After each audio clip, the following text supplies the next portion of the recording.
Yo, yo, yo, what's good, big dog? It's Supreme Excellence and Dre, and this is Samurai Kennels Wednesday night sip and chill. What's good, Supreme?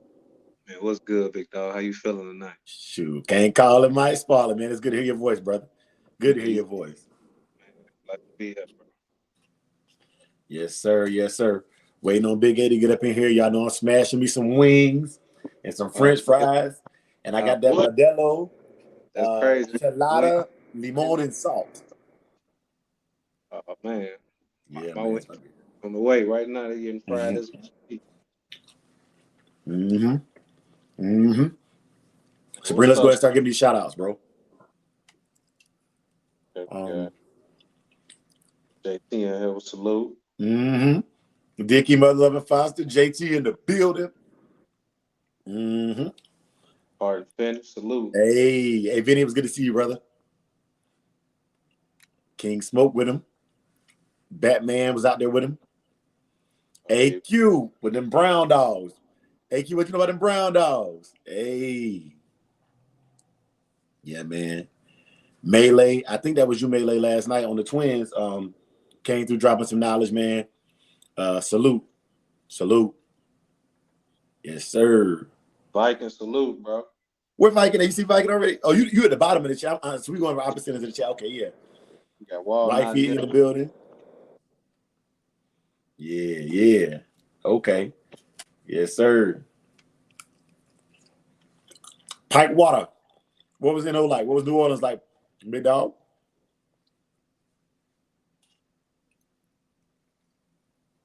Mm-hmm. Oh, that boy Big A on cam. Oh no, I'm about to get off the camera in a minute. I'm just messing around, you know what I'm saying? The kid messing around, man. Yeah. I can't get the camera right. Yeah. Who that? Kesley Johnson. Welcome. Welcome.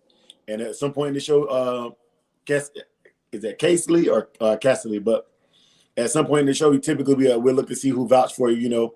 And if somebody vouches on your behalf, man, you'll get your wrench and stuff, man. Don't even worry about it. Just stay humble, stay consistent, and keep on bulldogging. Yeah, Walnut, Yeah. PA. Hey, I got to give a big shout out to Walnut, PA, man. Hey, I appreciate you, brother. Walnut, PA saw me, man. He seen I was a little out of pocket, you know. I was having some family issues when I came to the dog show this weekend. Walnut, PA said, "Hey, Dre, man, it's me, man. You know what I'm saying? Come kick it with your boy real quick, man. That's Yeah. real. That's real, bro. Yeah, man. That's real, man. I appreciate that. Y'all can hear me though? Loud and clear, big dog. Loud and clear. Roger that. Roger that. Yes, Okay. sir. Yes, All sir. right. Oh, yeah, I see what you're talking about now. Viking in the building. What's good, Viking? Yeah, man. Scratch line. Salute. What's good, big dog? Yes, sir. White chocolate. In the building. All up in there. White chocolate. I seen you posting videos of them two little mates you got off damn. I don't want to mess it up, man. Oh, NASCAR. I see you posting NASCAR dogs, big dog. Yeah. Yeah, I be lurking. I be lurking. Yeah. wait. Yeah, man. Robo. What it do, big dog? Robo. Yes, sir. Whoa. Hey, Mad Doctor. Mad Doctor. Yeah. In the lab, whipping up something quick. Mm-hmm. Man, I seen you cutting up on the video too. Man said, Who? man was cutting up on the Oh. video, man. I see my boy dancing and everything. Oh, dang. Mm-hmm. Cutting the rug, man. Yeah, man, just having a blast, man, having a good time, man. Yeah. Salute to all y'all. We're gonna get this intro out. You know what I'm saying? JT, of course, I'm about to post a link in the chat, man. But tonight, I'm gonna give y'all the overarching topic before we even go to the before we even cut to the intro. This was a message I got while I was on the road and I couldn't really respond, y'all. So I'm gonna read it to y'all. I'm gonna tell y'all like kind of the topic for tonight. Brother said, "What's up, bro? I'm letting you know I support the brand. I just subscribed to your channel. And do you have any videos on building your reputation as a breeder and attracting business?" So I'm gonna cook on that tonight, man. You know what I'm saying? I don't really think it's a touchy topic, but it's a topic that I have never really I've given my opinions on other stuff, but I ain't really give my opinion on, you know, what I think it takes to build that up. So I'm sorry, y'all. This chicken is good. All right. I'm kicking it with the homies, man. If I can't eat my chickens, but you ain't the homie, you know what I'm saying? Yeah. But yeah, man, we're gonna kick this intro off, man. We're gonna get right into it. Be right back. What's good, big dog? This your boy Dre, and this is Samurai Kennels Wednesday Night Live. This is one of the most interactive lives you're going to see on YouTube, especially in the dog community. We are the home of the Neo Dogman movement, a movement which is dedicated to the development of better animals through building better people.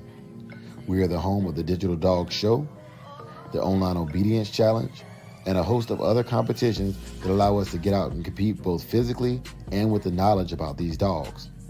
Our goal is a positive image movement for the dogs, as well as the uplifting of righteous and just men.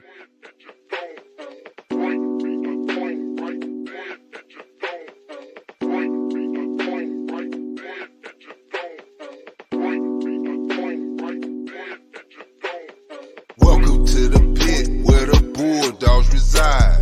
Wanna kick it every Wednesday we live. Cost you nothing, smash the like button, subscribe.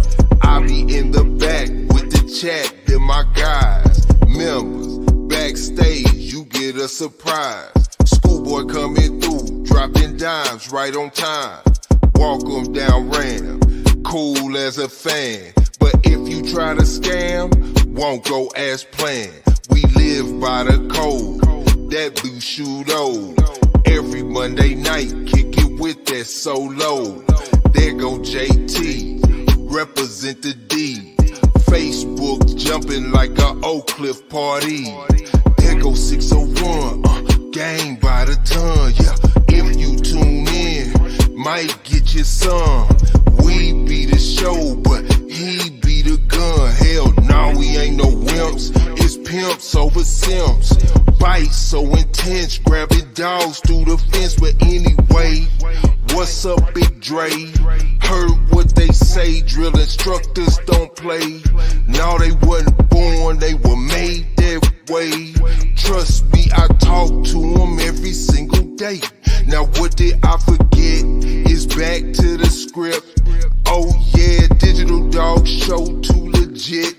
Biggest event to benefit all participants. Why you missing it?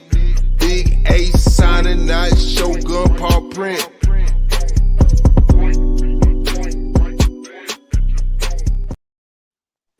Hey, man, that always did. Yes, sir.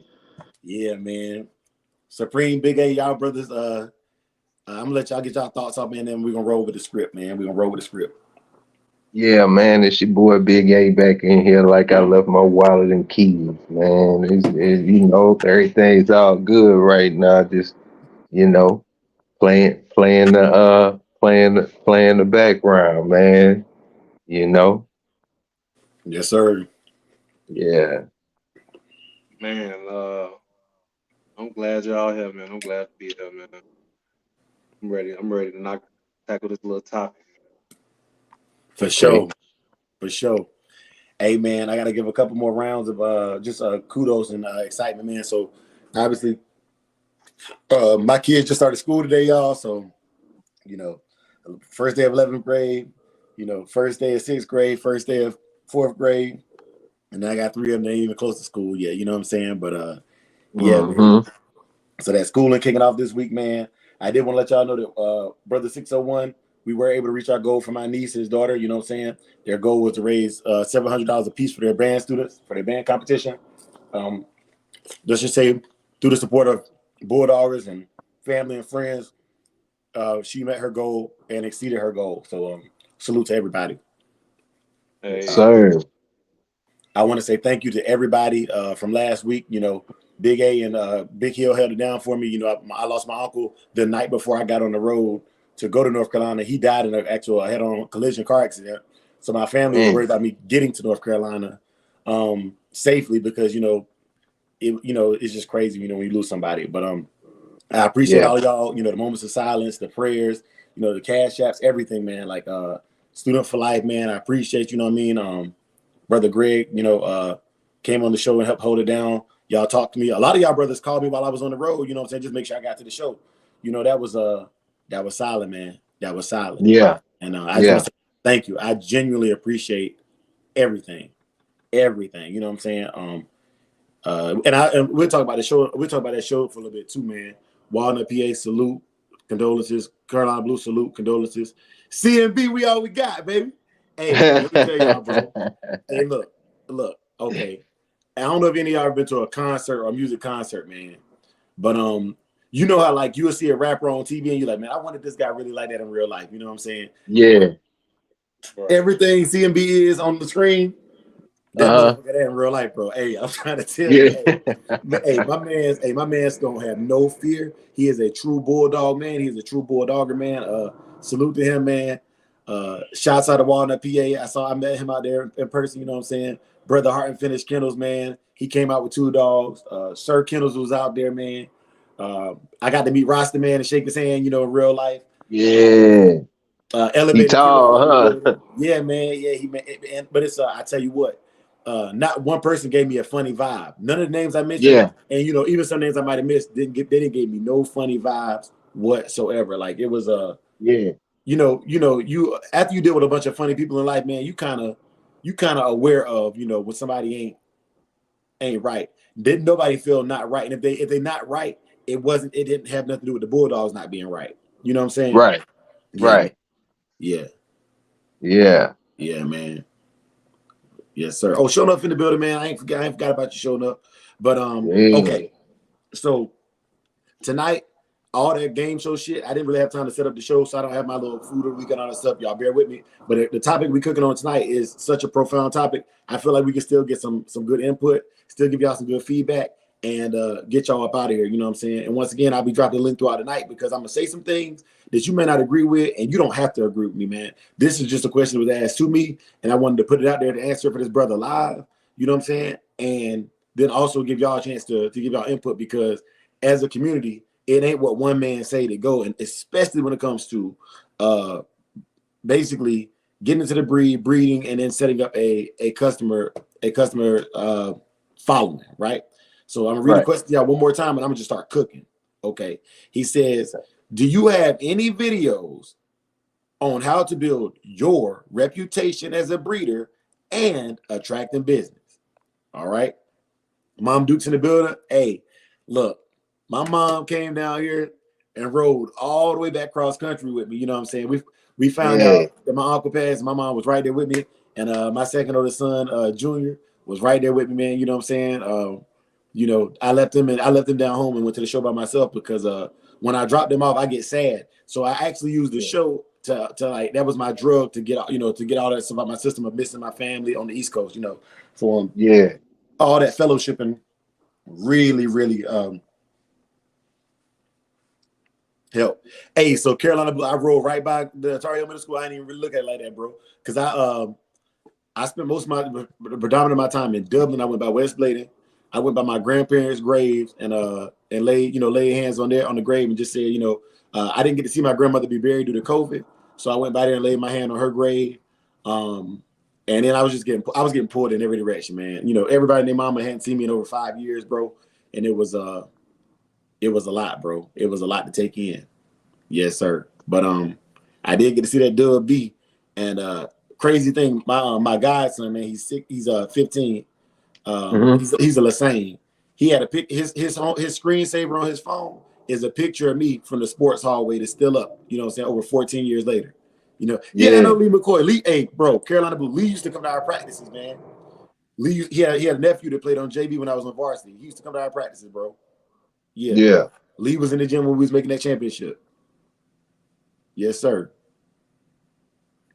And boy, you better shut up. That's crazy. That's crazy. Yeah. Hey, man, tell your father I said what's up, and your father actually knows me. He knows the hey, I was a crybaby, so not tears of crying, but like you found me, you was gonna hear about it in high school, and your father knows all about that, especially at the practices. You know what I'm saying? Especially at the practices. You know, he'll tell you Yeah. how to, yeah, man, that's dope. That's dope. Your father would also know that I used to skip school a lot to go sit on the dog yard with Thuggy, and Thuggy passed away, y'all. He passed away like 2 or 3 years ago. But yeah, man. Yeah, he's the Ballard boys, man. The Ballard and the same boys. I would skip school. They had a house about 3 miles down the road from the school, and they had a dog yard, and I would spend my days skipping school outside of basketball season, playing with the dogs. You know what I'm saying? Hanging out with the dogs. It's right down there. Yeah. Hey, Thuggy, your cousin, bro, you better shut up.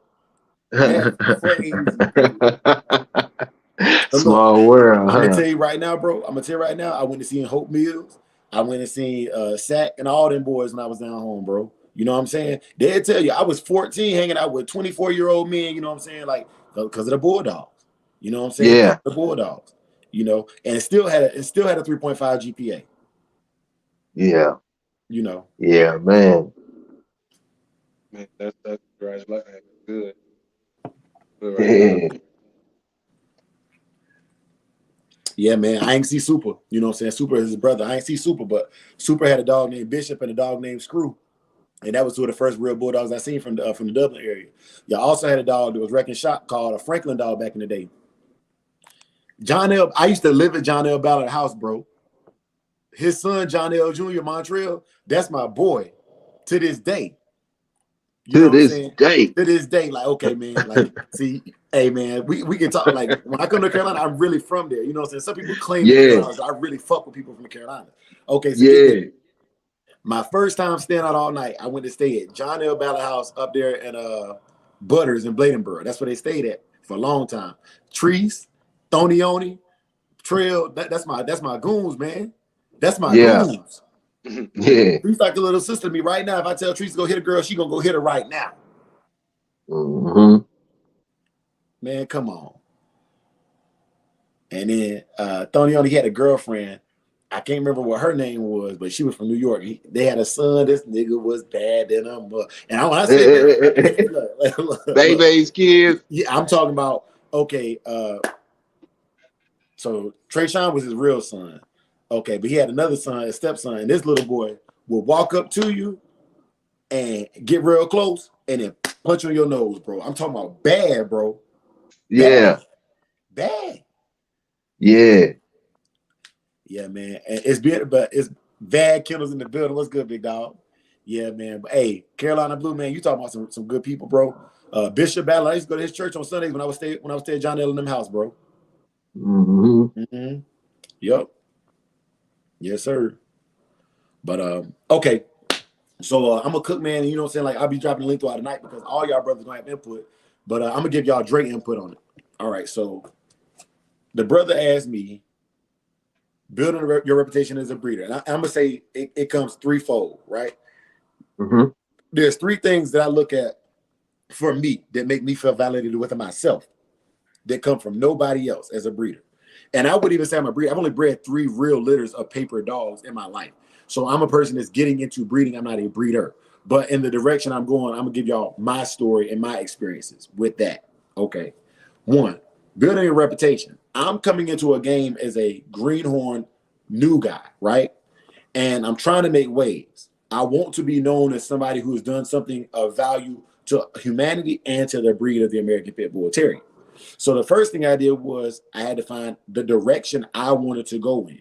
And on August 9th, 2021, sitting in my garage smoking a Black and Mild, I declared to YouTube I wanted to build a line of American Pit Bull Terriers that could do protection work, not for protection work, that could do protection work. Okay. And I already knew how to train dogs because I had been dealing with the military working dogs prior to that, right? So first thing was having a direction. Like, what are you breeding for? What is it you looking for? Because I'm not gonna lie, I didn't see a single dog that I wouldn't take home from that dog show. Not one. Okay. So narrowing down the competition right there, just having your direction, knowing what it is you want, knowing what bloodlines give it to you, knowing who to get the dogs from that you can trust to give you right feedback on the dogs. That's the first thing. Okay. After that is your character. Because even though I'm not a box man, I grew up around box men. And Yeah. the main thing box men would do is talk shit about other box men, talk shit about other camps. Okay. And that character is fun if you're competing, but I feel like that's for competitors. and that's also to be kept amongst gentlemen's circles, right? I was reading a post that said, if we friends, don't ever embarrass me in front of the ops. Don't ever insult me in front of the ops, because after that point, I'll never be able to trust you the same way again, because you just gave my enemies something to talk about in our presence. Okay, so character matters to me, and that's where like the whole Neo Dogman thing kind of erupted into the whole Samurai Kennels thing. Everything was developed based upon stuff I learned in this process of trying to become a breeder, trying to become a kennel, trying to become a profitable somebody who is reputable in the breed. Okay. So direction, protection work for me. Like when you think Samurai Kennels, and I heard people say this at the dog show when they would introduce me to other people, they say, hey man, this Samurai, this is gonna do protection work. Boom. So you already know what I'm about. Okay. That's the reputation. My reputation has preceded me in that conversation. So I've achieved that. Okay. And now you move on to character. Okay. I have had shit talk to me. I've had shit talked about me. I've had all kind of that stuff, all kind of mud slung. But what you can't say nothing bad about is how Samurai responded to it. That's my thing. What the other people say, what the ops gonna say, they gonna say that. That's what they gonna do. Sir. You understand what I'm saying? But everybody who shook my hand, it was a genuine mutual respect. Straight like that. And everybody I meet, that's what I'm trying to do, is establish that kind of rapport. That's how you build a reputation. All right. And it was the third one. It was direction, character, and shoot, I gotta bring up the notes. Yeah, so Big A and I take notes all the time. We have these discussions, man. And like I said, man, God boys got anything to fill in, please do. You know, I see some great breeders in here. Wordless is very knowledgeable. Tony M in the building. Salute to you, brother. You know what I'm saying? Vad, another knowledgeable brother. You know what I mean? Oh yeah. Man, like literally AQ in here. AQ is a mentor. You know what I'm saying? Walnut PA, very, very solid dude. Walnut PA, man, you have a demeanor of somebody that will fuck somebody up, but just cool as hell. Walnut, yeah. I'm not scared of him, but I respect his presence. Hey man, let me add 601 to the building. 601, what's the business? 601. What's up? Yeah, man. 601, you can hear me, bro?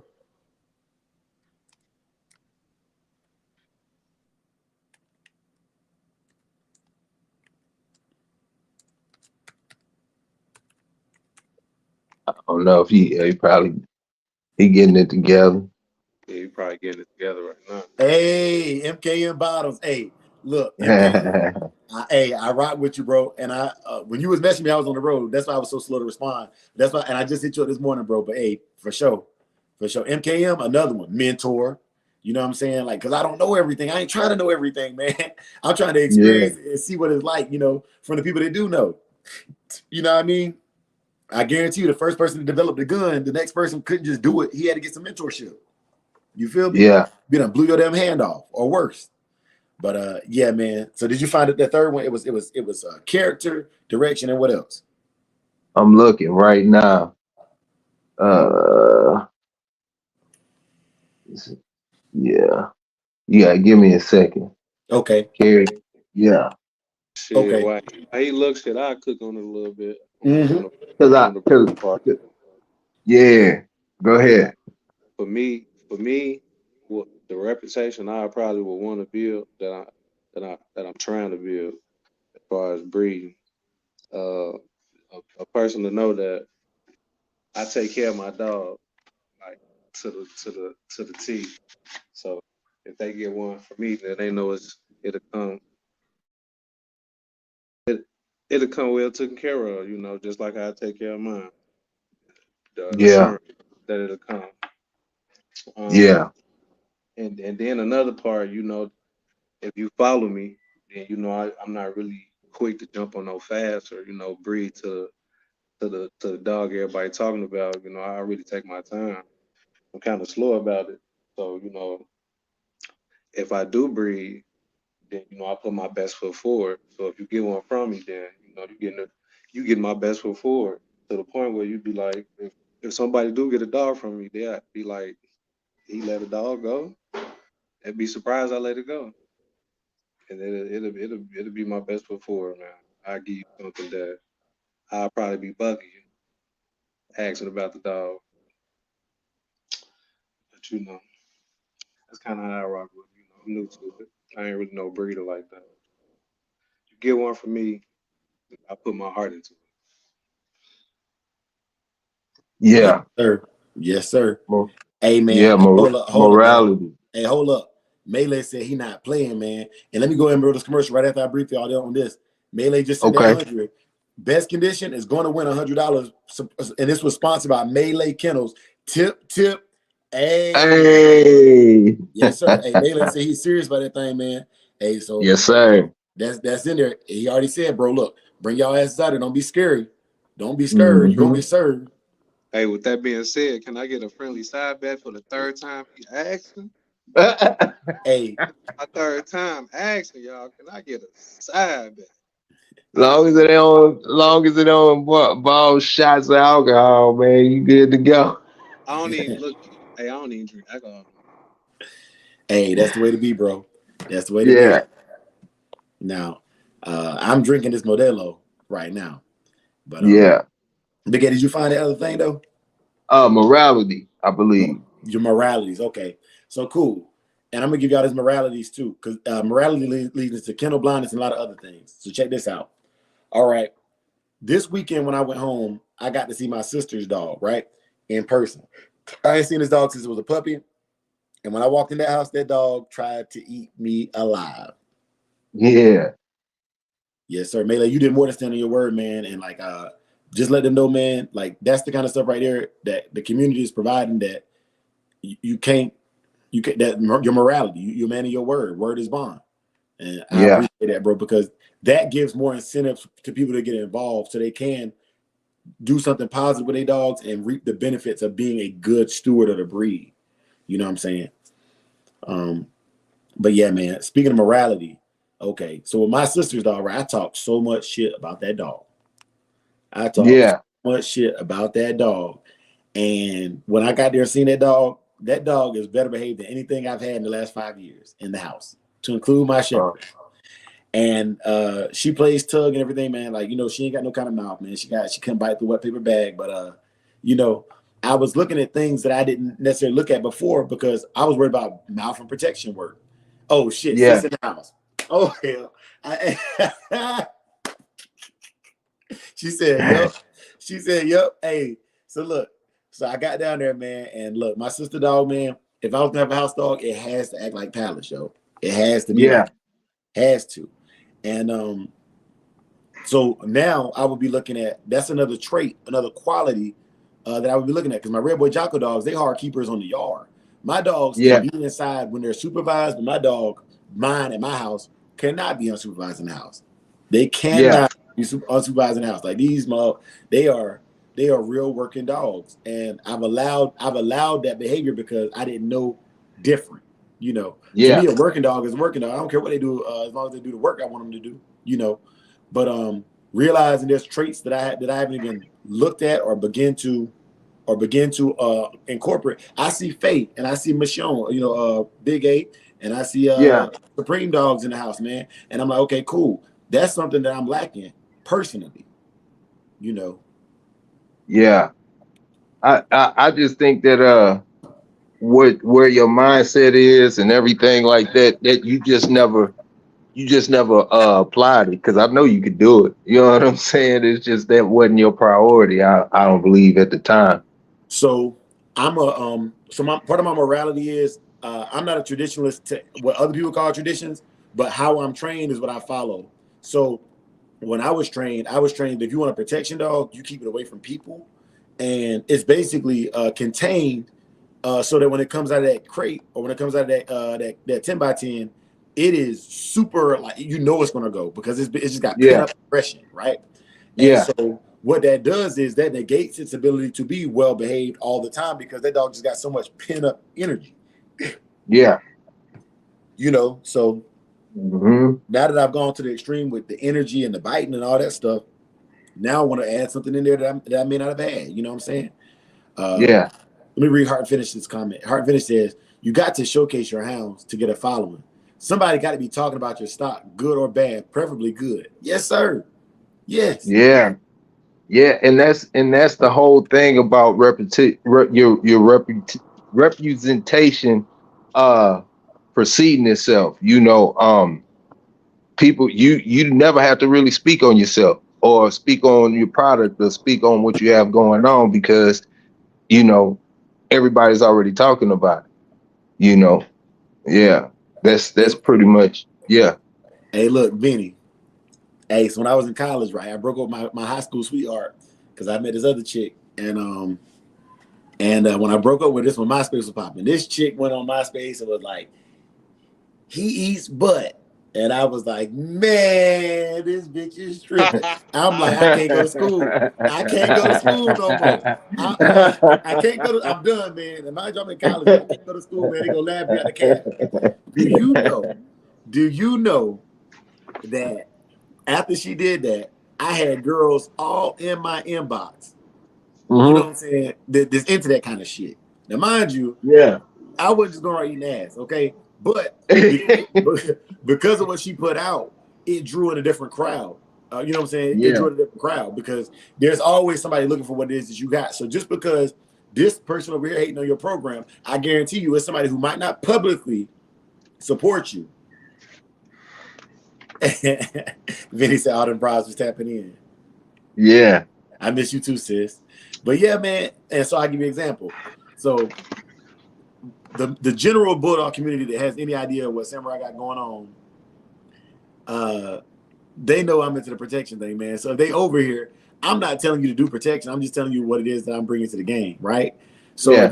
if you decide to commingle that into your blood, man, it's not a secret. You know what I'm saying? That's my reputation. I'm trying to, you know, do what I got going on. And see, Carolina Block, I gotta be careful what names I say because you know these people. See, that's why I gotta stop. Yeah. That's why I gotta stop fucking around because you know these people. But I tell you this, she's from Rico and she used to live down by the racetrack in Rico. She spread that rumor about me, cuz. Yeah, but yeah, the racetrack chicken sandwiches down there in Rico. Ayo, Viking said, Samurai, why not go with the Boyles? To go with the traits you're trying to do and bring them smarts to the table, they learn quick. Hey, see, you know what? To be real with you, Viking, Boyles was I heard about it growing up, but I never saw nobody else yard with it. And that's what them shows, like going to them in-person shows, I learned a lot about y'all's bloodlines because I get to see, okay, these dogs are really, really hot. You know, they say these dogs are calm, but this dog's super hot. So even within the bloodlines, it's those strands. And the only person I really knew running Boyles that I believed in is Thompson. So and once again, I don't go digging. I look for the surface level internet dog man, right? Because this is what happens, man. All right. I'm not trying to get in nobody business and be, you know what I'm saying, scoping nobody out. If they want to be seen, they will reach out to you. And there's a lot of private bulldoggers that have reached out to me and made me aware of bloodlines that I wouldn't, just like you just did, Viking. And I appreciate that. You know what I'm saying? Yeah, man. Hey, matter of fact, hey, Hard Finish said he got that voice from me. Hey, you do. And you know what's great? We were just talking about that, man, because Hard Finish got a whole gumbo over here. I ain't gonna tell all his business, but you know what I'm saying? It is what it is, man. Wells Kennels in the building. What's good, big dog? Hey. Hey, Yeah. And I'll give you another one, man. Okay, so when I start thinking about new lines, you know, they talk about building new lines, building your reputation, building a clientele. Okay, well, I'm gonna just use you because you came in here and your dog is very popular. So the Bane dog, right? Bane is a very popular dog. So Welsh has done everything he needs to do to make himself available and make Bane a very, very viable candidate as a stud. That's how you build your clientele. You know what I'm saying? You're gonna find people that like Saki dogs. They're gonna buy Saki dogs, even if they trash, because they just like what it is. And I'm not saying my dog, Yeah. I think my dog's a great dog. But what I'm saying is it's like going to a car lot. You got Camaros, you got Mustangs, you got Challengers, you got all these other cars, but you gotta go with the brand that works for you and what you're trying to build. You know what I'm saying? And Yeah. so You got Welch in the bill. Salute, Welch. yeah, man. What up? Salute. But to me, that's what it is, man. At 601, can you hear us, bro? yeah, bro. I hear Oh, y'all. what's Can y'all good, hear big me now? dog? Man, it's all good, man. Shit, I was trying to get in. Goddamn, it was giving me problem, but I'm in here now, man. Salute to everybody, man. Salute to the brothers, to the Yes, fellas, sir. to the chat, to the sisters, everything, man. What's going on, man? Hey. Man. Yeah. So It's all 601, good. you know I had to give him that praise report, man, and tell him, you know, niece she met that goal, man, you know, for the band stuff, man. I want to let them know, you know. Oh yeah, oh yeah, Yeah, oh yeah. I yeah, appreciate man. that, man. You know what I'm saying? Everything good, bro. I appreciate what y'all brother did, you know what I'm saying? And hey, bro, you know what I'm saying? Shit, you know one thing, goddamn it, I'm here, you know what I'm saying? One Yes, call, sir. you Yep, know. So everything, man. God good, bro. all the time.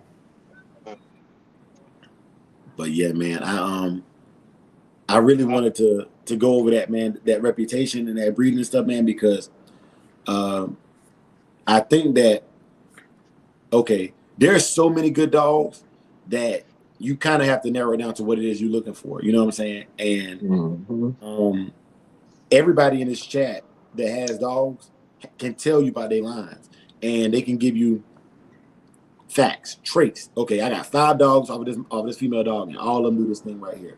That's a trait at that point. You know what I'm saying? That is something that's Yeah. developing. I'm just looking to see if the puppy's got that trait too, because then you start to have those things that you have consistent with your line of dogs, right? And that way, when you make your crosses, you can know which cross brought what to the table, especially if you're looking for 2 separate traits, you know. Yeah. Um, but yeah, man. And then as far as building clientele, man, and like we said, you got to get out to the shows. There's some way the public has to know what you're doing, you know.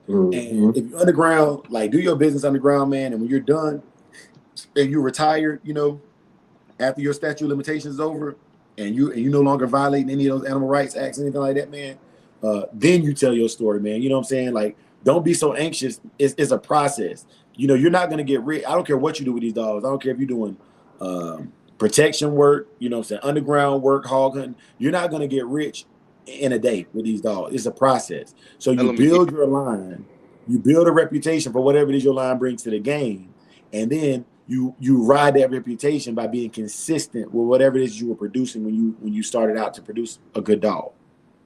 Mm. Yes, sir. Yes. Yeah.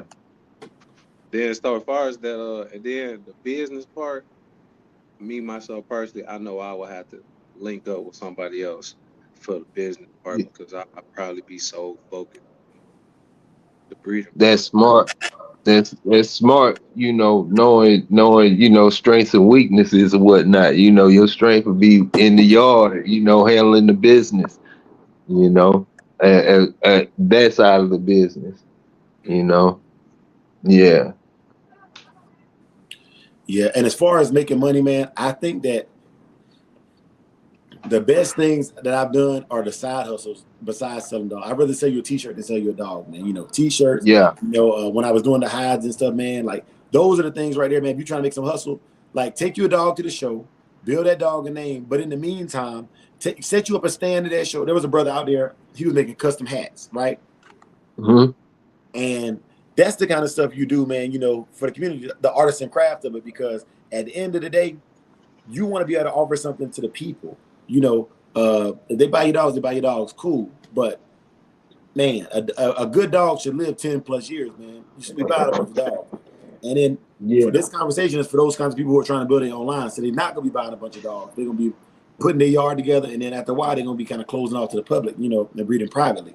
So Yeah. that process is not like a goods, a common trade, Right. and What you what you would do if you was at the show and you seen somebody custom making a dog vest like Carhartt style, do Uh, what?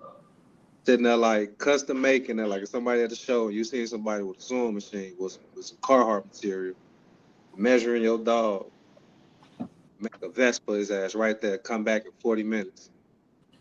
Yeah, that's clutch, man. That's clutch. yeah. You know what I'm saying? That's what it's about, man. Um,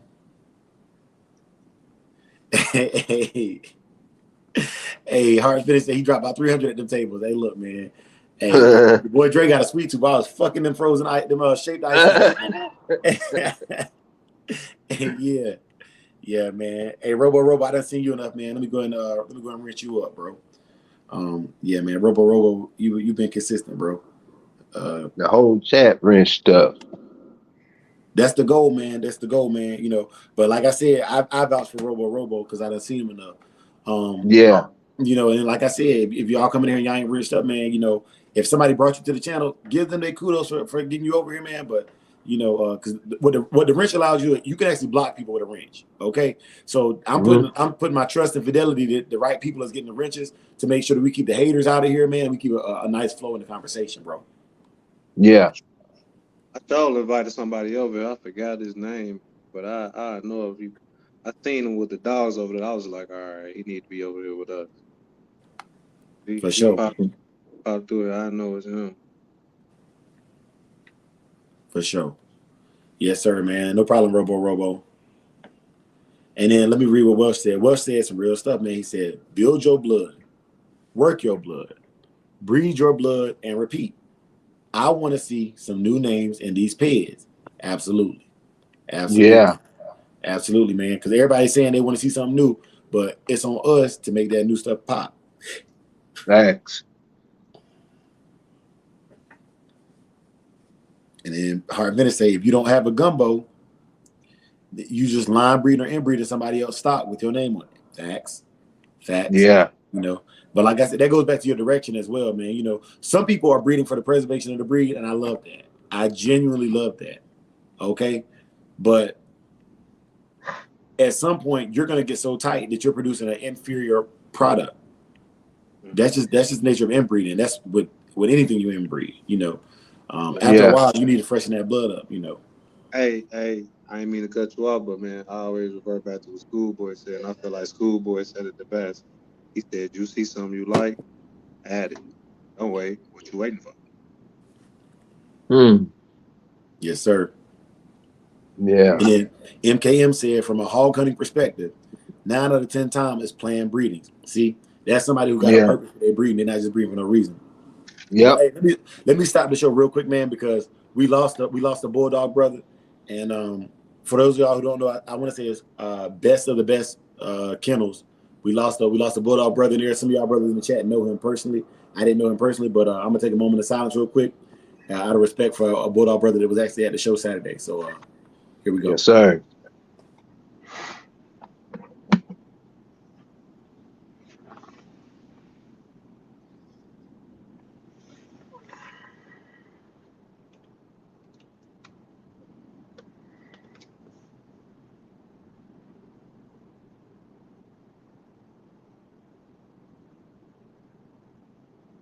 All right, man. Prayers out to that brother's family. Yeah, man.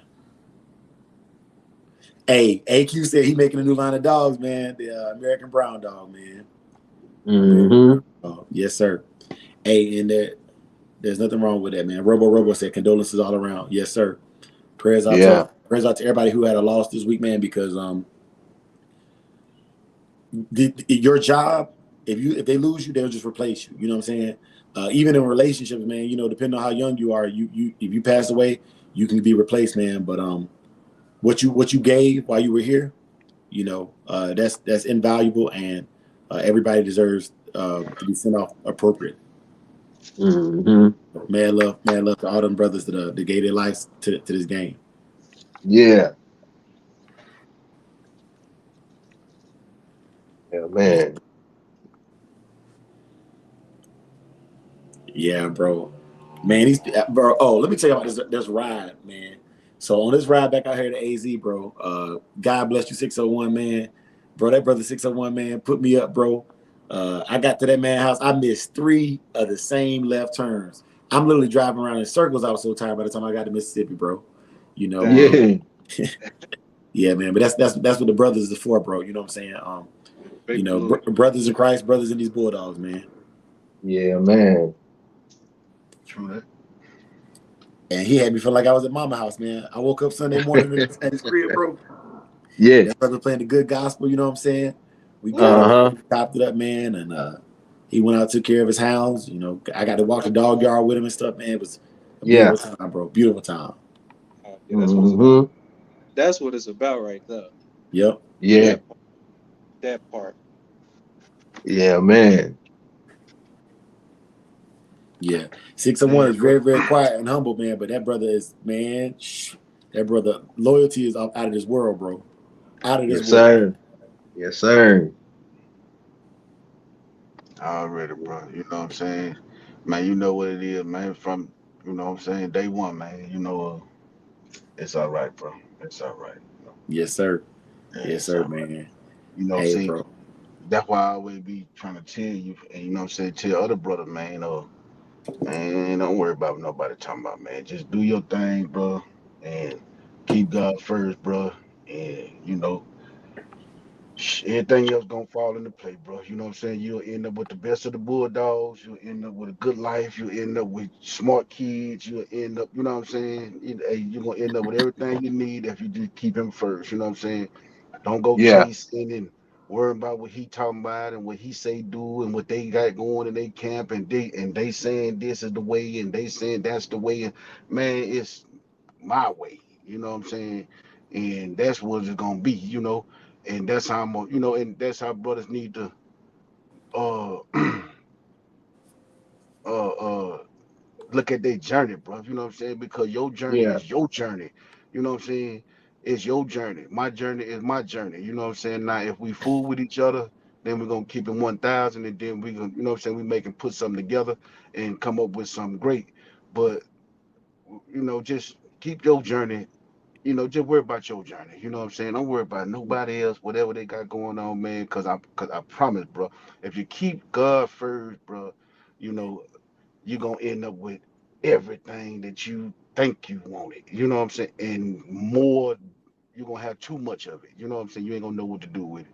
So that's all yeah. I'm gonna say right now, bro. You know. Amen to So that, bro. Amen to that, bro. Yeah, man.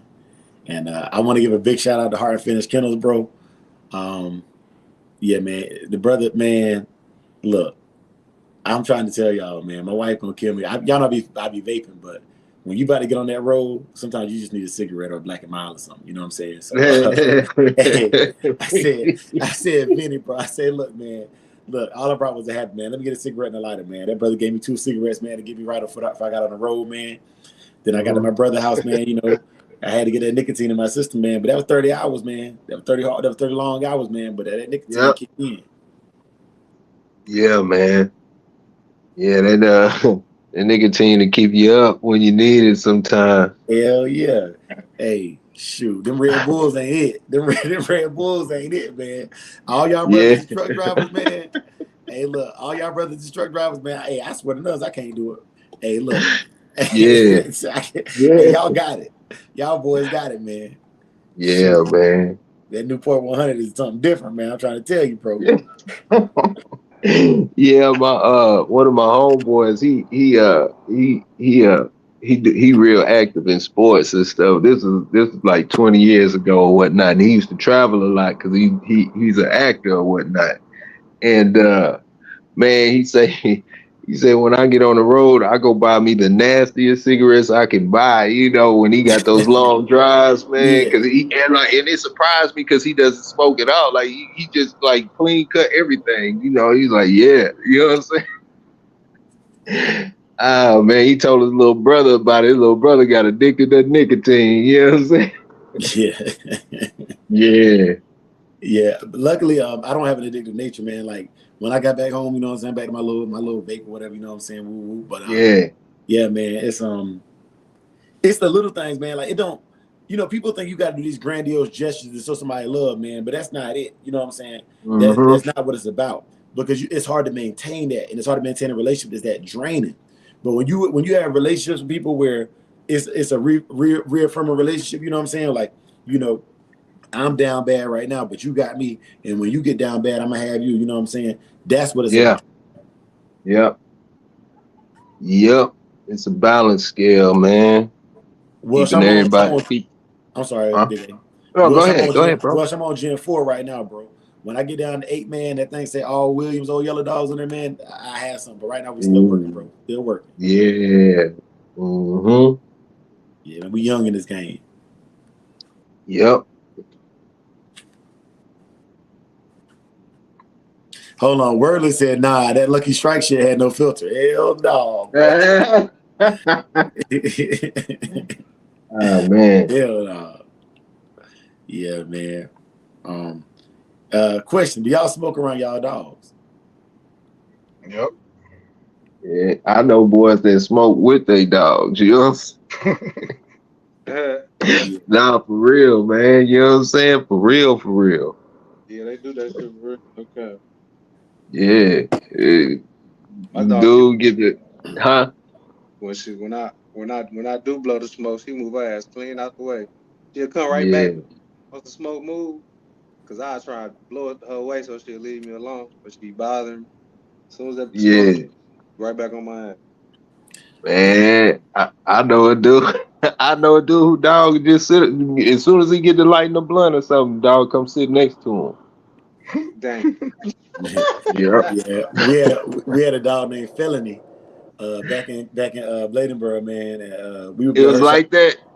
And we blow her shotguns, man. And she, man, that dog, as you blow her shotgun, man, she gonna lay right on down, right in the corner, man. Chilling Chill out. out. Yeah, be Yeah, like, damn, Chico. You know what I'm saying? yeah, man. You know, yeah. I would never do it, man, because I be feeling like you know, I don't want to fuck the dog mind up. You know what I'm saying? That's just me personally, like, you know, yeah. But nah, I know boys that blow with their dogs religiously. Yeah, man. Catch Guard TV in the building, man. Salute to you, Catch Guard, man. That's another brother that's making waves in the game, man. I know who you are without you telling me who you are, man. You're building a good reputation. That's what we was talking about, bro. That's what we was talking about. But I asked that question because in my first video, I'm in my garage smoking the Black out, and then Peter people tried to eat me up in the comments. You know what I'm saying? They tried to eat me up in the comments. And I mean, you know, my garage, big as all, is a 2-car garage, man. I'm like, man, come on, bro. And she, Hey, hey, man, fuck Peter, man. yeah. Hey, man, Ooh, man. Hey, yeah. man, listen, man, fuck Peter, man. Fuck Peter, man.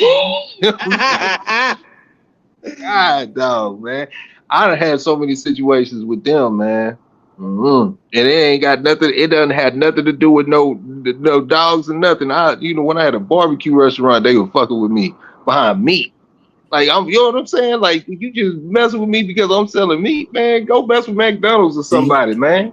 and You see, know what I'm saying? that's what I'm talking about. Showed up, yes, sir. I really am from there, man. He said, nah, my last dog, we used to hate it and love it because I used to let him run in the woods till I was. I said, shit. Hey, but check Yeah. this out, though. So I want to give y'all some game about the PETA and how they operate, bro. To try to help y'all out because this was gonna happen. They working hard on the dogs, but this is what you don't realize. Go to their website. Don't take my word from it. Do your own research. They don't believe the animal should be used in scientific experiments, for food, for Nothing. pets, nothing. So what's going to happen is if they beat the dog community, the next person they're going to is the food production community. And what's going to happen is Man. it's not one of us, it's all of us versus them. You know what I'm Yeah. saying? And that's another reason why I'll be harping on character so much because I might not like the Texas ranchers, but they coming after them just like they coming after us.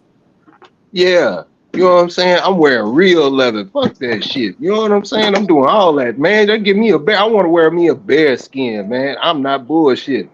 You know what I'm saying? Like I'm not bull. Like man, I fuck want people, a man. jaguar. I want to go to Africa, kill me a jaguar, bring that fur back. Do you hear me? Man. Look here, man. Mm. Look here. I know I was so disappointed in middle school because the year I went through middle school, they stopped letting us do the little dissect the frog thing, man. Yeah. And Oh, you know I what? grew up doing that. You know what's crazy? That What's dissecting the up? frog thing taught you anatomy, which a lot of these Yeah. times, man, I don't want to get too far with it, but fuck it, it's my platform. I'm gonna talk how I want to Yeah. talk. Man, Yeah. dissecting that frog anatomy and knowing that frog was female or male, that's science. Big time. You And understand what I'm saying? what better way to learn damn near about the birds and the bees is you know what I'm saying? Diving into nature for real. And they took So, them movies. They took them movies out of school too. Oh no, so schoolboy in the building. Yeah. Hold on, hey, let me get hey, schoolboy in the Dre, building. What's good, schoolboy? that's cool, Hey, man. what's happening? Hey, schoolboy. How's Hey. everybody I'm on doing? a rant right now, Cool. schoolboy. All But right. I'm gonna get y'all in there. But I want to say School, this about Peter, school. man. So with the Peter folks, right? If you are a vegan, homosexual, and this is not a blast at them, That's that's Peter. pretty much the That's only people they Peter. accept. That is Peter right there. You That just is said pretty it. much all they accept. And So, Man. what's they take on veterinarians then? So okay, there would be based upon their mission. There's no need for a veterinarian for PETA because That's some people wouldn't bullshit. have animals. Man, hey man, fuck That's Peter, fuck, man. Like fuck. I mean, cause I mean, I'm talking about like everything, man. Like I'm finna it's go just, get church say fuck Peter.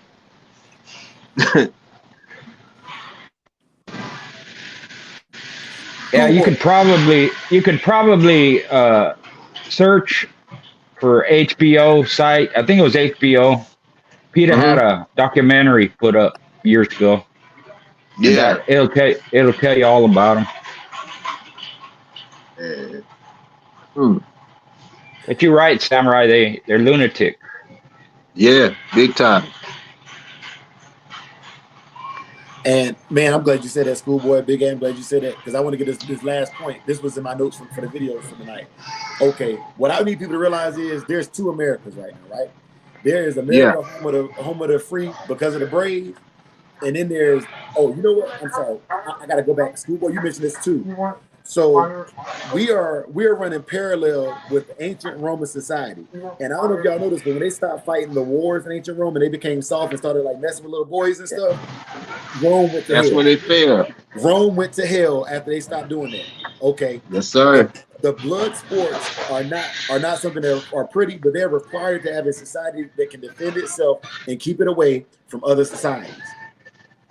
And Yeah. all these movements we have right now, I don't know if y'all saw it. There was 500 people to march. I think it was New Jersey. Like this was this weekend. 500 people marched carrying a communist flag in our country. Yeah.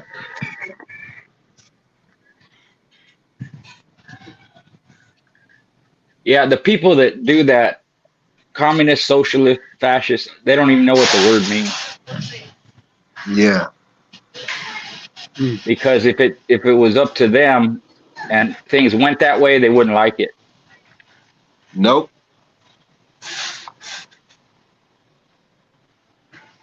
Yeah, a lot of them wasn't even around in the 80s, you know, during the, Yeah, yeah. yeah. And what they call social injustice is just someone disagreeing with them, Yes. and they tend to get violent because of that. Schoolboy, let And me jump in real quick yeah, because what you just said is a good point. Okay, now they gave you hell about the dogs back in the day, right? They shot a former president. Mind you, I'm not a pro-Trump guy. I'm not against Trump. I don't know enough about politics to have an opinion. But human life, there was people on TikTok saying, "Damn, they missed." About another, I don't care how I feel about you. The only time I'm gonna kill another human being is if we're in combat and it's you or me. That is it. But there's nothing you can say to me that's gonna make me shoot you in your face. So exactly, exactly. but but And when that happened, me and my wife were talking about it, and that's what we said. Somebody's going to say good. Somebody's going to say, "I wish they hadn't have missed." Somebody's going to say, and not just Trump, but they did it because he's running for president. But anybody that happens to in that fashion, because you don't like somebody or because you don't agree with somebody, that you feel a need to kill them. That's a sociopath. That's a psychopath, antisocial. So it's very rare that it's a lone wolf doing that. So not only was that kid that way, whoever was involved with him is that way too. Having to deal with that loss. yeah, man. And now I'm gonna take it back to the dogs with that same concept. Okay, you can be harassed legally for saying the same thing about a dog that you said about a person. If you say, "I wish they'd have shot that dog," even if you didn't physically harm the dog, for having those anti-canine personalities and vocalizing that Yeah, opinion, you can get in trouble for that. That's crazy. And that's why I say there's two right. Americas. There's America with common sense, and there's America that Yeah, is common sense. What's up yeah. with it, one? Well, people have They treat you okay? Yeah. people always have a complaint, but they don't have a solution. Yeah. And even governments, not just our government, all governments They have corruption here and there, and they don't never fix a problem. They just put it to the side and make another problem. Yeah. There's really not any social program that has ever worked the way it's supposed to work. But I'll say this too: you can't have corruption in government if you don't have corrupt people, the public. Not everybody, and it's usually people that have money, that have power, that have pull, that can influence others. So it doesn't have to be a lot of people. But my brother my brother was a teacher. He told me that years and years ago. You can't have a corrupt government unless the people are corrupt. Talking about all these countries outside the USA, but it's permeated here because you have that mindset coming into here too and you have people that feel that way that are from here, and they've always been here, but before they were dealt with more harshly. Now they're allowed to say whatever they want, do whatever they want, Mm-hmm. because they have support of everybody else. Stuff is just coming out now. Now radicals feel free to publicly state whatever they want because they have support in the media, certain factions of government, certain people with power and wealth Right. that are You was backing them. today. Yeah, they're backing them, and they're actually putting them in place to create this chaos. Man. Yeah. You got to be real careful with this social media stuff now too, because even though we only have 3,000 subscribers here, man, and we're smaller than some of the other YouTube channels. What you say, like, I promise you, I got followers right now that will go out and hurt somebody if I say the wrong thing on here, just with my little 3,000. Now imagine, like Schoolboy was saying, one of these people that is a damn, what's that shit called, where they the lobbyists. These lobbyists got people. Imagine what they're willing to do. Yeah. That's crazy, man. That's crazy. Yeah. Yep. So my question is always when it comes to it, whether it's dogs, whether it's what we're talking about now, what are you going to do about it? What are you going to do about it? Right now in groups, if you have like-minded groups, you can make an impact. But for me personally, all I can do is have myself right, take care of my family, make sure they're right. If it spreads out to neighbors and extended family, I can do something about that. So I'm real careful how I influence my children, grandchildren, nephews, nieces. And I've mentioned this probably here before, we all live close by. We're within throwing distance for the most part.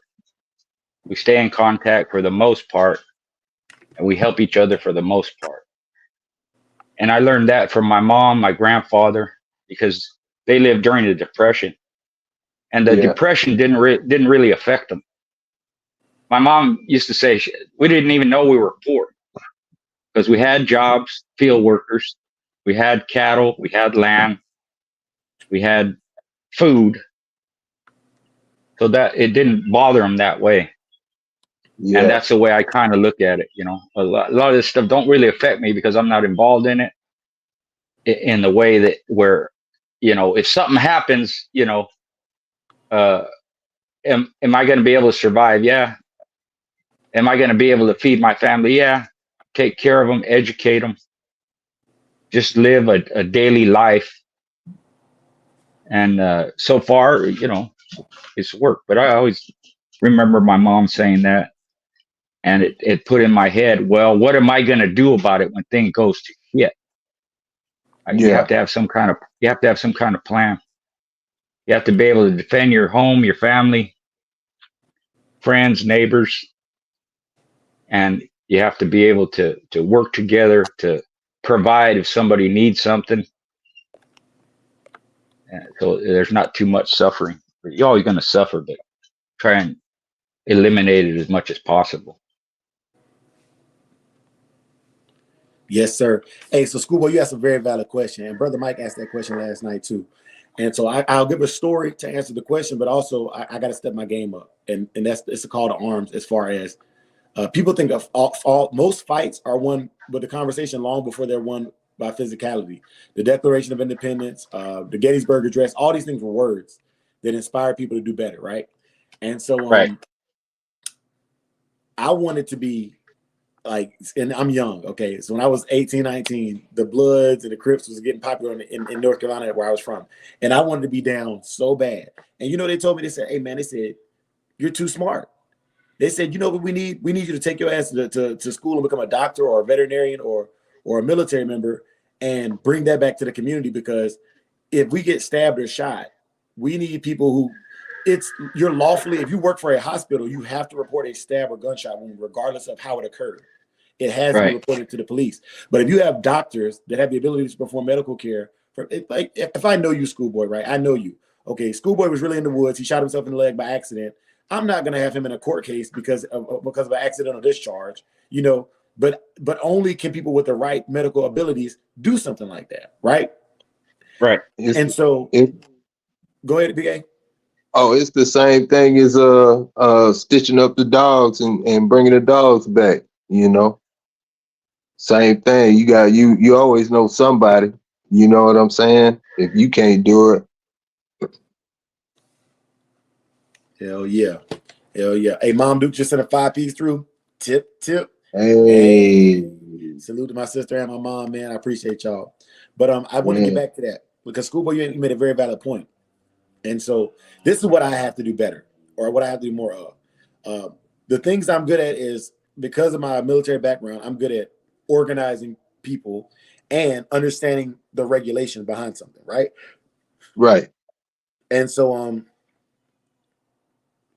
let me give some game from my perspective, and then Schoolboy, Big A, 601, Supreme, y'all correct me if there's anything we need to fix. But I'll start dropping little pieces of information based from my perspective, right? Okay. As far as us as a dog community, I've realized that a lot of us are not educated on where to get the information on what's actually legal for our area. All right. So typically, it's not federal that gets you started in the criminal justice system. It's typically state law, and that's typically a general assembly or some kind of council within your state, and it even changes from county to county. And I'll give y'all an example of what I've seen to help y'all out, because I didn't talk about it because I didn't want to like piss anybody off, but I got to give y'all this information. I've seen a lot of hog hunters that will show their dogs being schooled in a pen. But do you know that the only state in the lower 48 where you can actually bait like that is South Carolina? In a catch pen, it is considered illegal in 47 or 48 lower contiguous states to bait like that. Now we do it, and so many people do it that it's kind of just overlooked. But if they decide to focus on us, that's something we are failing at. And by documenting that on video, you're actually incriminating yourself. Okay? So Yeah, that goes back to the 6-foot leash law and all these other things that I see all the time. Like here in Arizona, I never see people with the little tags, you know, the little dog bone tags from Walmart. But it's required that your dog be registered to the city for the county of Pima County that I live in. And so this is information that I don't harp on enough, and I owe that to you guys because I don't mind reading it. Every time I move to a military installation, I have to learn the laws in that area, and I haven't been sharing that with y'all enough. I haven't. Pima County is yeah, the only county in Arizona where you can't have a chain tie out. mm, You know? Right. yeah, Yeah. Well, I mentioned stuff like that too, you know, because it's all, like you said, it starts local. So you have to know the local laws. And, you know, when people, I understand if it's let's say it's a professional hunter, or if it's someone who has experience doing that for years and years. But if it's not, why are they showing those videos online of baiting hogs? Oh, I thought it was rhetorical school. So honestly, No. I truly believe it's our fault. And I'm not saying me, I'm saying me. like because we Right. want to see. Everybody wants What to I'm see. what I'm saying though is you know we got to take blame for a lot of stuff. That's okay. What I'm saying Yeah. is, why do you think that they are posting those videos online? They don't know. They don't know. Okay. Then let me throw some stuff out there. Are they Okay. doing it for like? Are they doing Yeah. it They for doing clout? Yeah. Are they clout. doing it for attention? Clout. They doing it for Are they clout. doing it? Are they doing it to teach people? No, that's not what they're doing. It's not for teaching. Yeah. Okay. So why, if you, and maybe they don't have this information, the information you just gave, if you know that it could cause you a problem, why would you do that? Your clout, your likes, your the attention, your ego supersedes your common sense. All the Because time. All the time. if it's okay to show animals hunting, and I think that's okay, right? Why do Mhm. you have to show the process of teaching a dog to catch in a pen if that part of it is illegal? So and it goes the same with a dog. Is extreme. We said it before. Everybody talks about it. Why are you talking about current shit? Why are you posting these dogs up with all these records and all this stuff? If it's ancient, that's okay. It's way in the past. That's okay. There's nothing to. Why are you showing video of pictures, still pictures of dogs fighting, even from the past? For the same reason, clout. You want to talk about it, this and that. I Yeah. get some backlash from it. Why don't you just put those pictures up, schoolboy? They're old. I don't want them up. If you've never seen a dog fight, if you don't know what a dog fight is, then why do I have to show you? I don't. Yep. Which is different from just talking about it, right? And I'm not saying it's illegal, but it gives the wrong intention. And like you said, you only have 3,000 followers, okay? I don't know if they do this to you, but they do it to me. Every time I post a video, somebody looks at it and then they have to approve it before it's allowed to be posted on my channel. Yeah. Yeah. And that's why some of these people get flagged. And that's why some of the stuff gets taken down or not allowed. Yeah. So there is somebody looking at it all the time.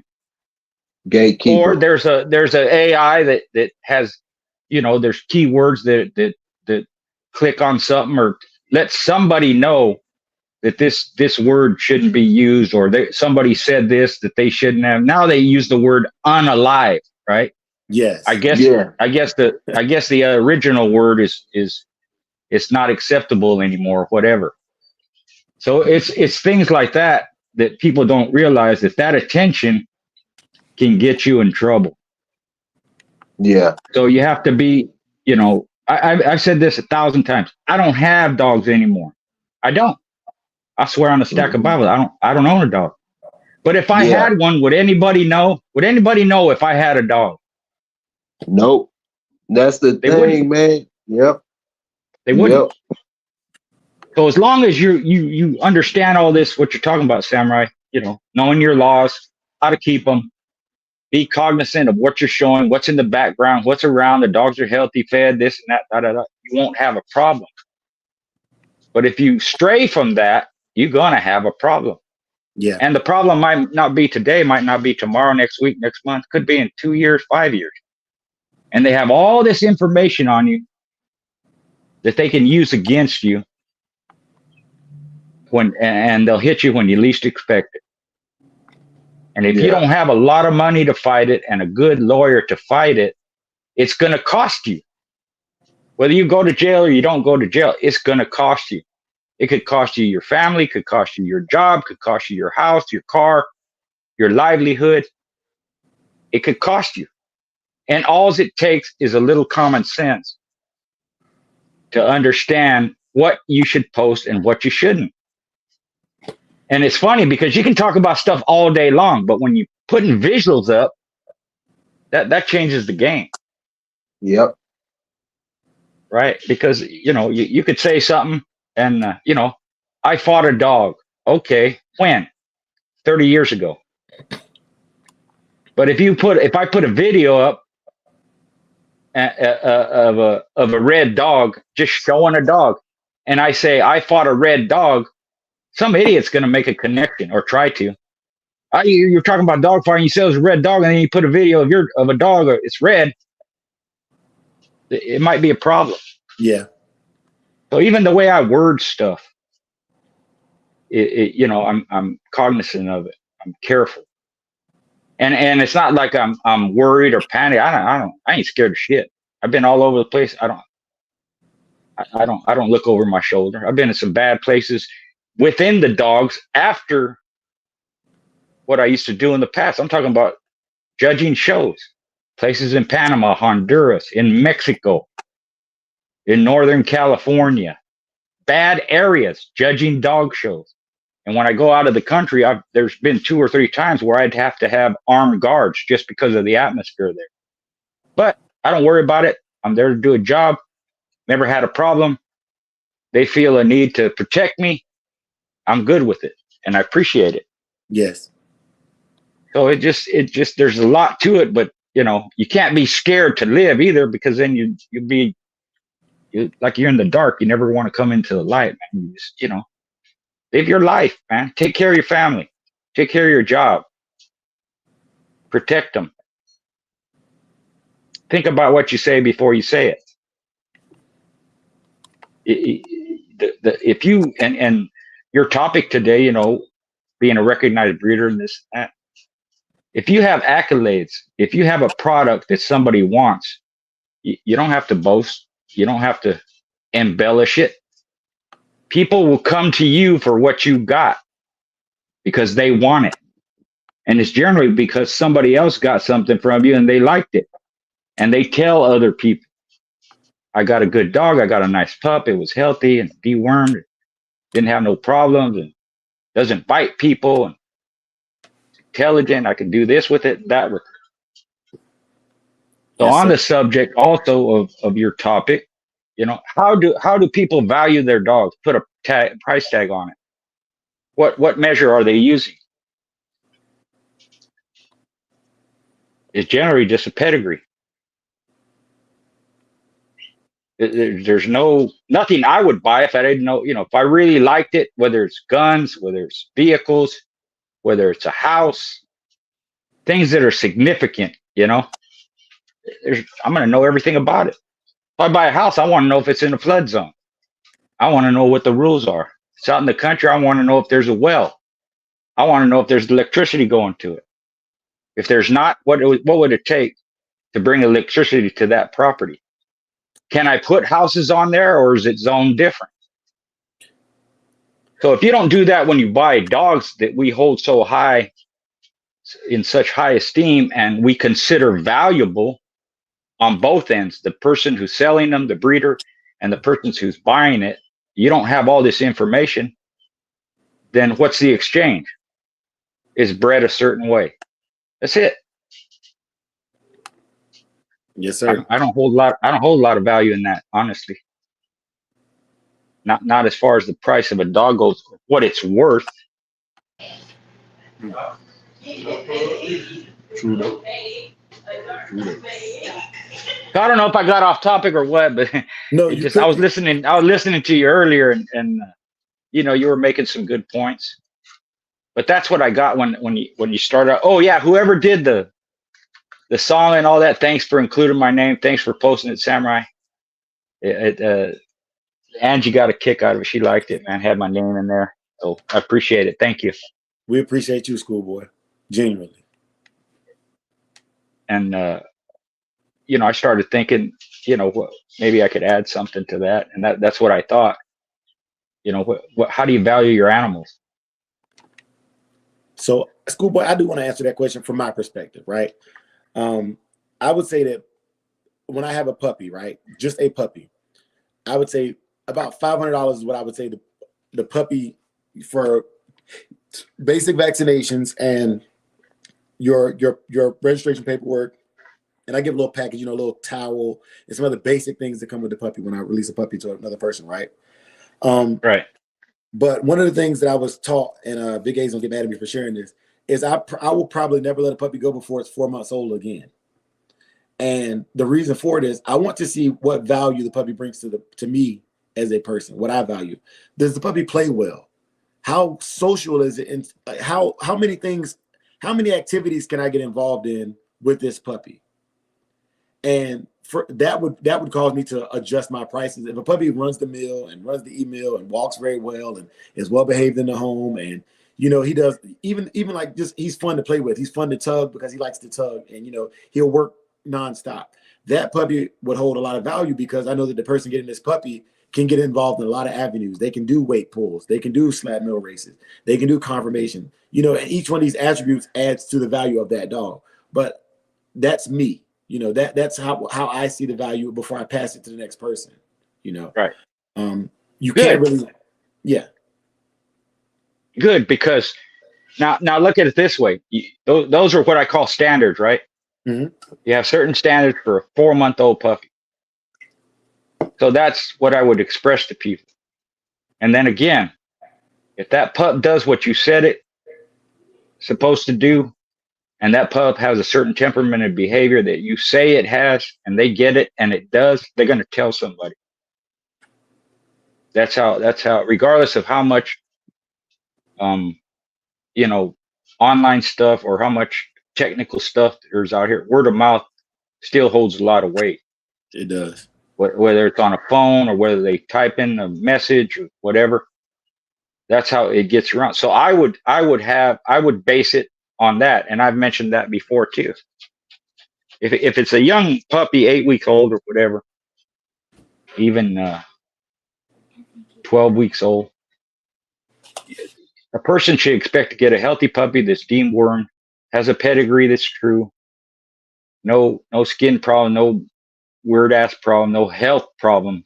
Basically, you can't judge the temperament and behavior other than it acts like a pup. Because I've seen pups 8 weeks old that were man biters and ended up being man biters because they showed that kind of behavior. So if those are the standards you have for your pups, that's what you're going to put out there. And at different ages, the value goes up, but now you have to have certain standards for different ages. So put it this way. If I was going to sell a grown dog in today's atmosphere, it would have all that criteria that the pup had, all its vaccinations, healthy, dewormed, delouse, true pedigree. This pup can work this and work this and work this. This young dog can do this and that. He's got some obedience training. He's house trained, and he's good for he's done weight pull. He can do wall climb. Even if you haven't entered it in open competition, the dog is able to do that. He's a catch dog. He can hunt coyotes. He can do all this. And you have to go through the process of exposing your animals to that. To me, that's what would determine the value of the dog, because in the past, that's how I did it. Pup's clean, healthy. This is the ped. If it's a grown dog, I did this with him. I did that with him. He'd been in school, whatever you think. He's got this kind of intelligence. He's not a man biter. If it's a female that had litters before, she's a good mother, takes care of her pups. She's good with kids. She can be inside. She can be outside. All this criteria. That's how I valued my dogs. Schoolboy, I want to enhance this question, and it kind of goes from Catch Guard TV, and any of y'all can get on this one. But he says, "What are your thoughts on every pup in the litter being priced the same? Should they be priced differently based off of how they're acting, all being healthy and vaccinated?" To that certain age, 8 weeks, 12 weeks, all the same price. If you have certain criteria or standards, the ones you were talking about, and some meet the standard and some don't, then one might be valued higher than the other. And certainly a grown dog is going to be valued differently depending on what it can do and what it's done, what it's capable of.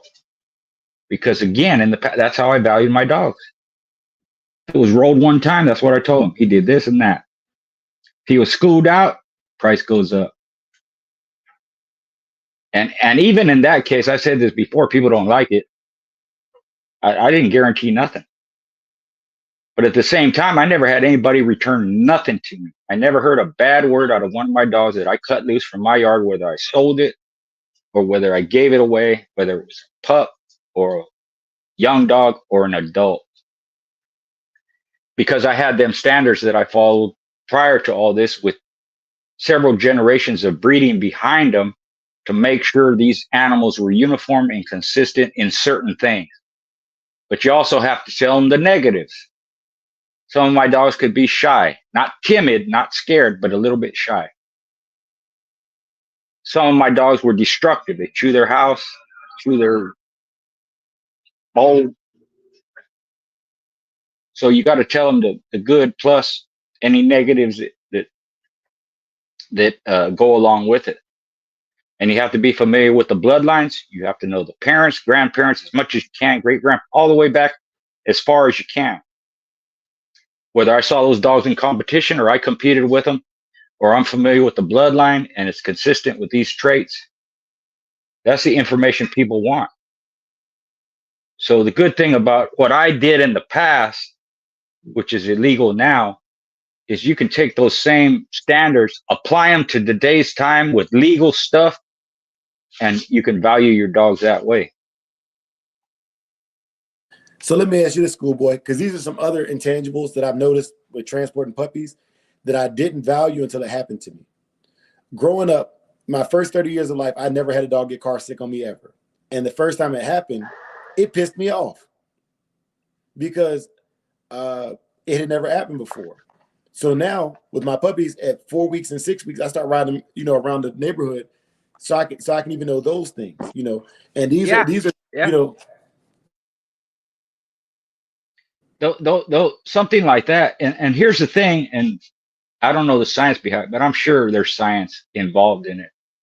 And this could be related to epigenetics. I did epigenetic, or I valued epigenetics even when I didn't know what epigenetics were, right?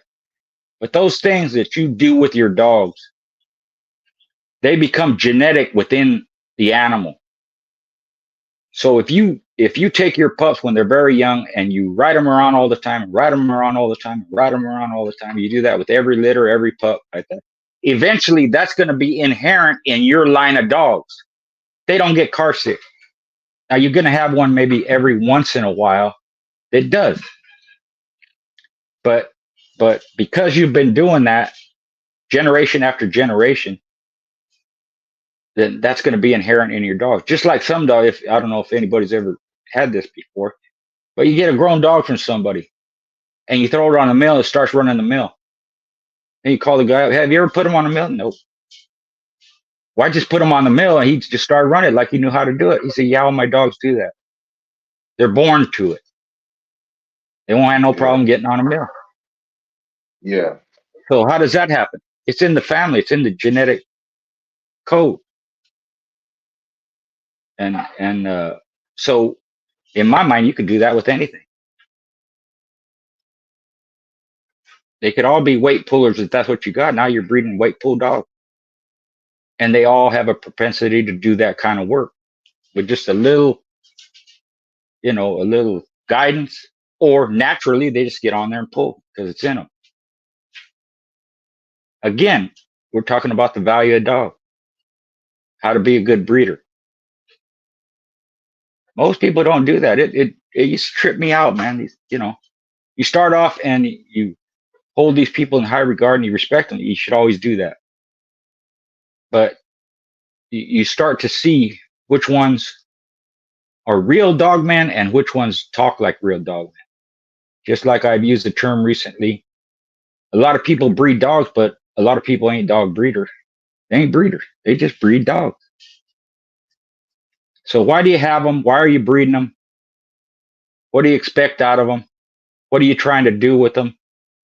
What traits are consistent? And then the other question is, who do you sell them to? If you're selling dogs, do you just sell them to anybody?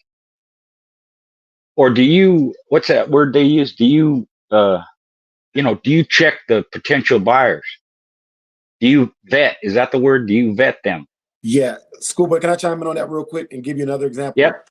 Okay, Yep. so the guys I do protection work with, nobody uses pit bulls but me in my protection work circle, right? And I had a guy that saw me working my dog, and he has Malinois and Pressers that do protection work. So he gets the pit, and we all know that the general American Pit Bull Terrier is not supposed to be man aggressive. Even my dogs that will bite a man are not going to be snarling. You know those little wrinkles they get when they're showing aggression and showing teeth? Yeah. My dogs don't Yeah. do that. My dogs, they simply look at a human being in front of them on a leash as a tug. That's how they're Right. trained. So he gets the dog and he sees me working it, and he just assumes that he can do the same thing with that pit bull that he's doing with that Yeah. German Shepherd or that Pressa, and it doesn't Yeah. work that way with a balanced pit bull. There Right. are some man biters, and so we kind of had a falling out about the dog because he got Saki's sister, and she was actually better suited for the protection work than Saki was, but he doesn't understand the breed. So Right. my mistake was thinking just because he trained dogs meant that he should be able to train all dogs. Yeah. You know. Now, even that, you know, every breed is different. A Press Canario or a Mal or a Cane Corso, they're different. So if you're not familiar with them, if you're not experienced with each particular breed, then you need some more education. Because in some ways, all dogs are dogs, right? But in other ways, they all different. They're all different. And talking about what you were saying earlier about how people put these videos up, you know, and perception they give. I saw a video of this guy and they do this all the time with all kinds of dogs. They're stupid people. He had a puppy Mal, right? And he had a ball, and he had the puppy in his arms, and the puppy wanted the ball, but he didn't let the puppy go. He's egging him on. Puppy's growling, wants to get the ball. He starts screaming, nuts up. The little puppy turns on him and bites him. And it was meant as, you know, that's cute. Look how funny. That ha ha ha and all that bullshit. That's stupid. Why would you do that? Because it looks good. Somebody that don't know shit about dogs are going to say that, oh yeah, that puppy, you know, he got excited and the puppy, yeah, maybe you should have let the puppy go and all that. You should have never done that shit in the first place. What is the point of doing that? Same thing. Get a bunch of likes, have people comment on it. Something goes south. What are they going to say? Yeah, well, you deserve it.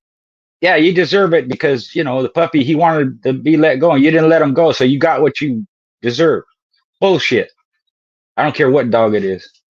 And it's good that I don't have dogs in some ways, because whether it's my fault, your fault, nobody's fault, his fault, whoever's fault, a dog turn on me like that, it's gone. It may be my fault and I shouldn't have done that, but I'm not going to let no dog bite me. Not without some repercussion. So, Schoolboy, you could cover this, and I want to share this video. I'm gonna see if I can find it. It was like, I think it was your last one. I listened to it on my way back from Carolina, and it alluded to that. You were saying how with the dogs, you wanted the dog focused on the task as opposed to focusing on you during the task. For the most part, I should have been more clear. For the most part, right? And I was equating it to when we're in the box, right? And people that don't know how to handle, you know, they're telling you stay in front, make sure the dog see you. Bullshit. So my ideal when it's obedience training or any kind of training is to have the dog focused on the task and be able to control the dog with hand signals or by your voice. And the reason I say that is because there's going to be situations where the dog's nutting up or he's doing his work, whatever it is, you're not going to be there in front of him. If he takes his eyes off of what he's doing and focuses on you because that's what he's been trained to do, that could cost somebody something. Could cost the dog, could cost you. So I want to. That's how, and that came from my dad, because he, you know, we have cow dogs, right? And he told them what to do. They did it. They didn't have to look at him. They could hear his voice, or he'd whistle. You know, my dad whistled real good, so he used different whistling, you know. So the dog didn't have to see him all the time. And they didn't have to be 5 feet away from him to do He could holler at them, or they were too far when he spoke or shouted at them. All he had to do was whistle, and the dog knew what to do. So I look at it like if a cop, the dog chasing a perpetrator, and and then they, cop following behind, he gets up there, and they tell him to let go. Out. Dogs don't let go. Why? That is just, I don't know, man. It don't seem right. So if that's the nature of the dogs, because they're so amped up, how come they don't have a breaking stick? They just yank on them and holler at them out 24/7 times. And then finally the dog lets go, or they pull them out, and with it comes a chunk of meat. Yep. Ridiculous. There's no And control. A lawsuit. And a lawsuit. So these people that call themselves dog trainers, and I'm not a dog trainer, but I always equate a lot of things, what I used to do in the past with current times and behaviors of dogs. Even though they're different, dogs give certain signals. They have certain type of behaviors. They do things a certain way. I equate it all together. If my dogs can be in the box when I'm schooling them, and my kids can be in there pulling their tail, pulling their ears, pushing them around, petting them, touching them, and the dog don't lose focus, he's still doing what he's supposed to do, that's the kind of dogs I want. That's what I used to do to make sure they didn't lose focus. So I don't know how a trainer would do that in today's times with all these different things that they do with the dogs, but I would look at that, and with your protection stuff, I told you before, if that's what you're going to do with them, then you should have a line of pit bulls that are protection trained dogs. And eventually that's going to become inherent in them, because you're only going to choose the ones to breed that are the best at it. And that's where breeding is across the board. You're only using the ones that follow your standards, that do what you want them to do, the way you want them to do it. And those are the ones you're going to breed. And then their offspring have a propensity for doing the same thing. Hey, Schoolboy, I want to clear that up, and I want to elaborate upon what you were just saying. So for my stuff, man, the word I need to readdress it. I need to start making some videos to address it. My dogs are not protection dogs, and I want to clarify that. That was, at the time, it was a buzzword, and I was using protection because it was very blanketed. But now that my understanding has grown, my dogs are not protection dogs. They're not going to just bite indiscriminately. And a protection dog should bite even a non-competent person if you told them to bite, because they are protecting whatever they're told to protect, or object guarding. My dogs are dogs that target whatever. They're just hunting dogs, and I've just made it okay for them to hunt a person, right? But also I wanted to say, to caveat what you were saying about the dog being focused, there are only two types of working dogs that should ever be looking at a human being besides a protection dog. And everything else you said is 100% accurate. The only two working dogs that should ever be looking at a human being are a service animal, because it has to be aware of what the human being that it is serving is doing. The other type is a dog that does scent work to find cadavers or lost individuals. Those two dogs should be looking toward the human being because that's their job. All other working dogs should be looking at the objective, whether it's cattle, whether, historically speaking, the box animal. If it's a hunting dog, it should be looking for the pig. So I did put that out there. And I also got a question for you. Melee put a $5 question in here for you, Mr. Garcia. Also, $5 tip. Hey. But he says, Salute. Mr. Garcia, did you get a chance to send the paperwork out to me? Got to support the ones I fuck with. Salute. Who was it? Melee New Suspect Kennels. He'll probably be in the back chat when we end the show. So, because because I don't want to put anybody's government name out. We use monikers online. Yeah. Right. Okay. Yeah, I'd have to. When we do that, I'll get my book. Make sure I send it out. I'm pretty sure I did. And then when we're back there, I can make sure I have the right address and all that stuff. Yes, sir. Yeah. And then, I'm pretty sure I did. Yeah. Dickie Foster came through. He had a baby. He got a 9-month membership, man. Salute to you, Dickie Foster, man. We appreciate it. Yes, sir. Dickie. That's good people, man. Yes, sir. That dude is supportive. all Yeah, across the board. Everywhere you go, you're gonna see Dickie Foster. Man, he Yeah, supports yes, everybody. sir. Salute, salute. Yeah, yeah, man. It's I'm starting to see the caliber of people we have, man. Like Schoolboy, you know, I look at you like the, you know, they used to have the WWJD little arm wristbands they had. What would Jesus yeah, do? You know, so the Bulldogs, you yeah, know, yeah, what would Schoolboy do? And then yeah, Dickie yeah, Foster is like that. Dickie Foster is like that loyal disciple, man. You know, yeah. from the Bible. You know, he's the one that walked on water with Jesus. You know, He's that's loyal. yeah, He's loyal, man. Yeah, Yeah, yeah. You know, the dogs. You know, the sad thing is because dogs are not bred for function, they're losing a lot of these traits. And it doesn't even have to be working or hunting or sporting. They're losing just regular dog traits. And I saw a video the other day, which I mentioned this before too, even with my own dogs, is that dogs will protect to the level of the threat, right? So this guy's going up to this other guy, right? The smaller guy, there's these dogs around. I don't even know if they're his dogs, right? Because the video don't say, and it's in a foreign country. So the bigger guy goes up to him. He wants to fight him. He takes his shirt off. He's going to fight him. All these dogs run at the guy, the attacker. They kind of nip, they growl, bark like that. They don't. They might have hit him one time, bit him a little bit one time, but they didn't attack him to hurt him. But it stopped the guy from attacking the smaller guy. Turned around and walked away. And that's what I'm saying, that a lot of these traits are lost because these dogs understood that the threat was only to a certain level. So they didn't yeah, attack the guy to hurt him. They just did it so he would leave the other guy alone. And they did. He did. The guy just turned around, walked away. He got all scared. You know, there was like 6 or 7 dogs, man. And they all rushed him. But they didn't sink their teeth in and hold on and shake him, bite him, none of that. That's the kind of dogs I'm used to. That's how all our dogs were. Regardless if it was a mutt or a cow dog or a German shepherd or whatever breed it was we had. That's how they did it. Sometimes they would just get in between. Even if you're messing around, like if I'm messing around with Angie or something, if one of my dogs didn't like it, he just got in between us and pushed me away. He didn't get aggressive with me. Just he didn't like it, you know, because girl, like that. She was laughing, high pitch, that high pitch. You know, it gets a reaction from the dog. So that was kind of normal.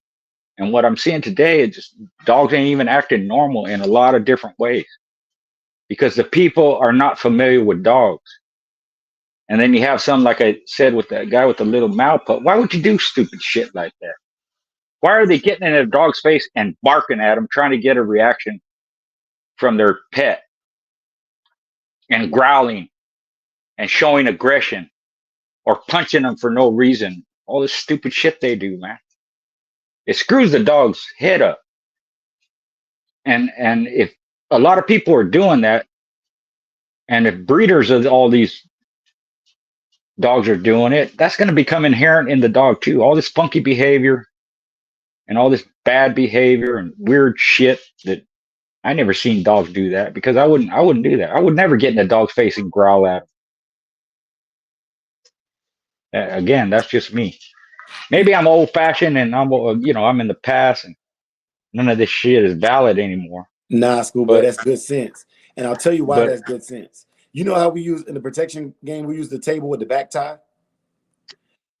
One right, thing, one thing about dogs is typically you don't want them looking in your face because then they begin to hierarchically look at you as an equal, not as a superior.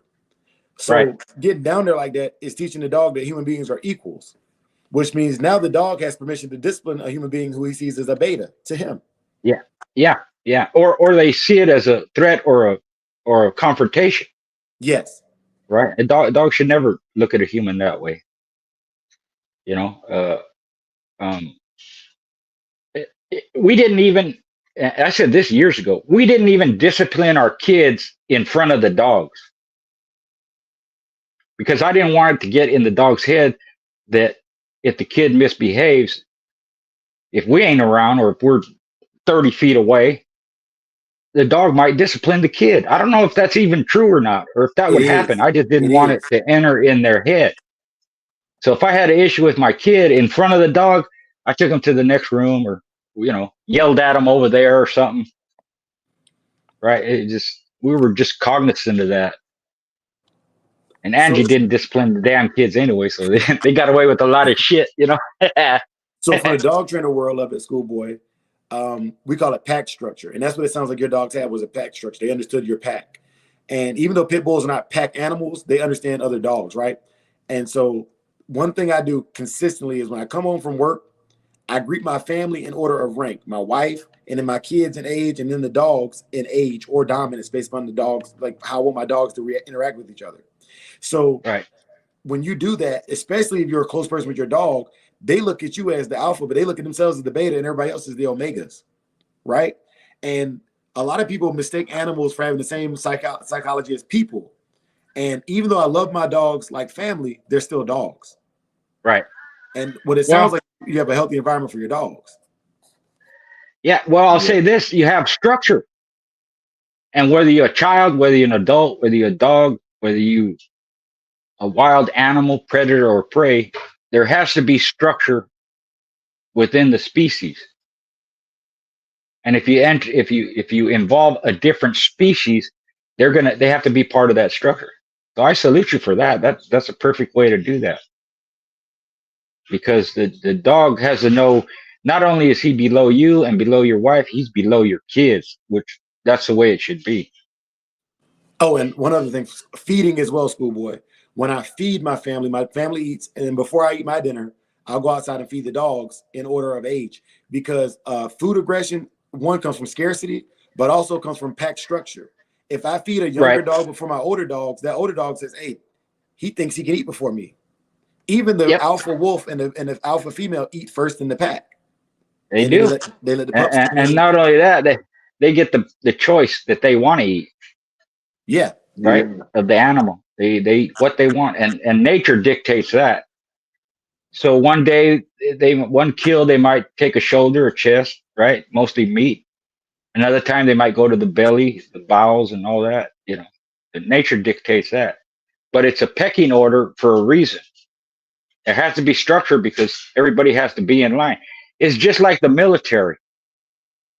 You're going to have people that, if they were to watch what the military did with the soldier when they're training them, all this stuff, a lot of people are going to criticize it. If you don't have structure in the military, everything goes to shit. Facts. That is fact. Because if you don't have that training and know what to do, and everybody working together, and someone giving orders, other people taking orders, there's chaos. You're going to lose. Everybody going to get killed. So that's why the military is that way. That's why you salute people, your superiors. That's why you work together, and you have a platoon leader, and you have a sergeant, and you have this guy doing that, and that guy does this, and everybody knows their job, but they have to do it in unison with each other. One thing I said before too, people don't like authority. They're against authority. They don't like having rules, following orders, like it's something bad. But yet they turn around and want to give somebody orders, whether it's their kid, their wife, somebody else. It's okay for them to do it, but they don't want it done to them. It's ridiculous. Yep. So everybody knows I'm head of household, and everybody knows if they want something, they come to me because I'm the boss. So if something goes to shit, whose fault is it? Mine. I'm the captain. In that respect, I'm the one who has to deal with it, not them. If I'm the one telling them what to do and they do it and it comes out wrong, it's my fault, not their fault. As long as they did what I tell them. That's the kind of the structure we have. My grandson, I don't want to get off topic, but he just started training for boxing a couple of months ago, and he's pretty good. He likes it. So I have to be involved. I'm working him like I did a pit dog. Same shit, Yeah. Yeah. And as long as he's involved, maybe he'll do it for a long time. Maybe he won't. Maybe he'll be good at it. He won't. But it's teaching him structure and discipline and how to work with people, how to defend himself. And the same stuff I try to put in my dog's head, I try to put in his head, which is confidence and control and discipline and don't quit. If he quits, I'm not going to hate him, but at least I put that in him, and it may be something for him to fall back on when shit gets heavy, when he gets popped in the head. I don't know. We'll see. But so far, they don't give a shit, man. He just started sparring last week. He loved it, even though he got knocked around because everybody else had more experience than him. He didn't care. He loved it. And he got his licks in too against people that are a lot more experienced than him. You know, he wanted to start sparring from day one. And they said, "Now you got to wait a couple of months. We got to teach you this and that." Good. I just told him, "Hey, do what they tell you. When you come home, I'll teach you some shit like I've been teaching them since they were little." Even my girls, I tell them some form of defense because you're not around all the time. Shit happens. Hey, so this is gonna piss a lot of the feminist culture off by me caveating that, but this is something that was brought to my attention because y'all, I'm a sociology psychology major, man. Also, shouts out to Dog Man TV. I didn't shout you out earlier, but check this out and let me know what y'all think about this statement. So I was listening to these guys. They were talking about the difference between an organization of men and an organization of women. They were talking about at the rudimentary level, at the elementary level. This is 10 and under. And they said if you take a group of boys, 40 boys, and put them on a playground, the boys are going to find out a game to play to rank themselves hierarchically, and then they're going to choose leadership based upon who has the qualities that they see as a leader in whatever it is they do. They said you take 40 little girls, and the first time somebody gets upset with the competition, they will find other ways or just completely disperse because they don't want to compete if it means they're not going to be chosen as the leader. They don't want to compete for leadership. Okay. Now, that is the rudiments, and what you're looking at is less influence of all this political bullshit we got going on and just the rudiments of feminine and masculine energy. All right? And so what you're seeing is, and I think Robo said it too, the decline of leadership is coming because the masculinity that it takes to give a strong correction is being taken out of us as a people, as an American people. And I'm gonna yield the floor. Right. And not only that example, but that was shown on one of them reality shows where they had men, one group on the, you know how they put them on an island, you got to survive. Yeah. Or whatever it's called. And then they did it with women. After 2 or 3 days, if they didn't come in and help the women, they would have starved to death or died of thirst. The men, when they got there, they look for shelter, look for water first, water, shelter, and then a food source. And they all worked in unison because that's what men do. They've been doing it for thousands and thousands of years. The women, they destroyed their own water because they found some food or some animal, they killed it, and to keep it fresh, they put it in the water supply that they had, the fresh water pond that they had. Killed all the water. They couldn't drink the water after a day. And it's just a different. People always look at it, stuff like that, as negative. And it's not negative. We're built different. We are different. Masculinity is there for a reason. Femininity is there for a reason. And like I just mentioned, yeah, I'm going to teach my girls how to defend themselves, but they're girls. They're women. They also know how to act like a woman because one day they're going to grow up, get married, have kids, family. And that's what they do. My son, the same way. We all family oriented, even though it goes south sometimes and things don't work out and you fight and argue, all that. That has to be accepted. It has to be acknowledged. And you do something about it. But girls are girls. My wife, I'll say this too. One time I got injured, right? So I'm in a sling. My daughter was having a problem with her boyfriend, and it's not her boyfriend or husband anymore. So she called me over there. I'm going to go over there. I don't care. My arm broke, whatever it is. So she wanted me to get the guy to leave. And he was big, man, big old dude, right? So I told him to leave. He wouldn't leave. So I popped him with my good hand. He grabbed me. We're rolling around on the ground. Guess who came to help me? Angie, 5 feet tall. She jumped on this dude's back and started knocking him in the head, So my grandson came over, and he was almost an adult. He broke it up, right? We go home. The guy calls the cops on me, right? And the cop came to the house, and when he saw me, he had a surprised look on his face.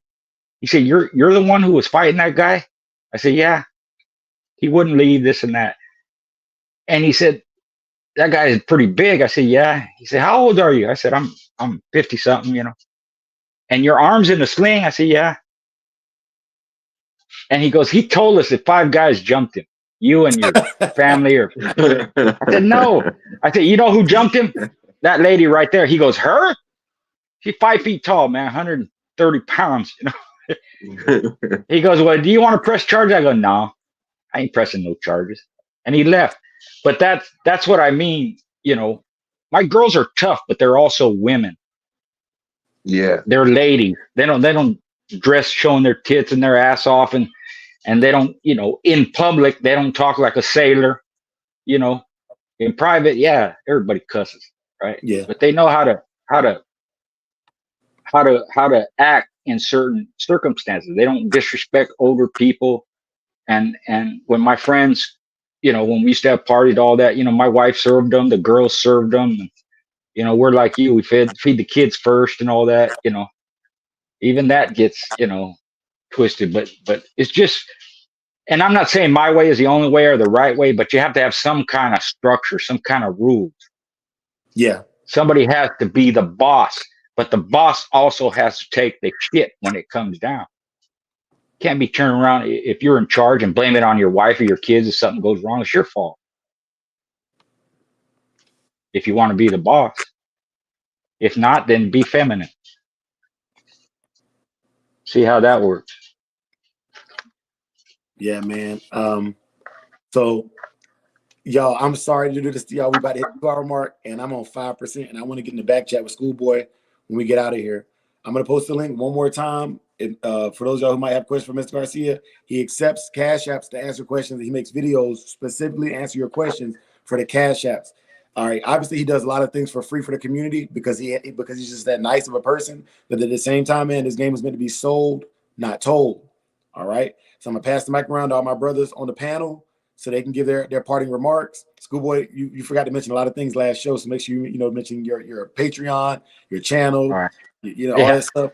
And then we're gonna go around the table, and then we're gonna get the back chat for about whatever I got left on my charge on my iPad. Appreciate it. Yep. Get a hold of me at on Facebook Messenger. My email schoolboy or Richard J Schoolboy60@gmail.com, or on Instagram. I got books, keeps, sticks, shirts, old sporting dog journals. We're on Patreon every Thursday. I also have a registry. I do everything in-house, so you deal directly with me. I don't have a website or anything like that. But other than that, thanks again for having me on, and salute to the chat and the panel. I'm sorry I took up so much time, man. Nobody else got time to talk, but I hope they did earlier. Good stuff. Good stuff. You know. Yeah, it's your boy Big A. You know what I'm saying? I'll be back in here next week, same time. You know what it is. Yeah, Hey, how do I post the Patreon link, man? For those who want to get involved in the Patreon. Damn. It's called the 78 Sports Dog Talk Uncut. Okay. Yes, sir. Y'all check it out. If they get a hold of me, I can send them a link. Yeah, Schoolboy's on Facebook, y'all. Make sure y'all reach out to Mr. Garcia on Facebook to get that information. Yes, sir. Yeah. And if you watch my videos, if you post something in there, a question or something, or like that, I'll give you the information there. I try and answer every question or at least press the like button. Every comment that comes up, do my best. For sure. Yes, sir. Yes, sir, man. Hey, y'all know every week before we get out of here, I try to do the Christian watchword because I want to leave y'all with good tidings, blessings, and make sure that you have a successful week. There are people that were with us last week. They're not with us this week. So obviously each week we get a chance to fellowship is a blessing. All right. Every day is a gift. Use it for the present. You know what I'm saying? And be the best version of yourself you can be today and be better than that tomorrow. It's small steps. The first step in a 1,000-mile journey starts with a single step. And each one of those days, man, take that single step toward that 1,000-mile journey that is your life. If y'all will, for those of y'all who are so inclined, bow your heads with me. I'm going to give y'all a Christian watchword. We do the samurai chant, and then we'll be in the back chat. I posted the link for the back chat here. As long as Mr. Garcia has and the rest of my brothers have, we'll be in the back chat with y'all to chop it up after the show. May the Lord watch between you and me while we are absent, one from another. Amen. Amen. For the love of the dogs, for the love of the game. For the love of the game. All right, y'all. We in the back chat. We holler.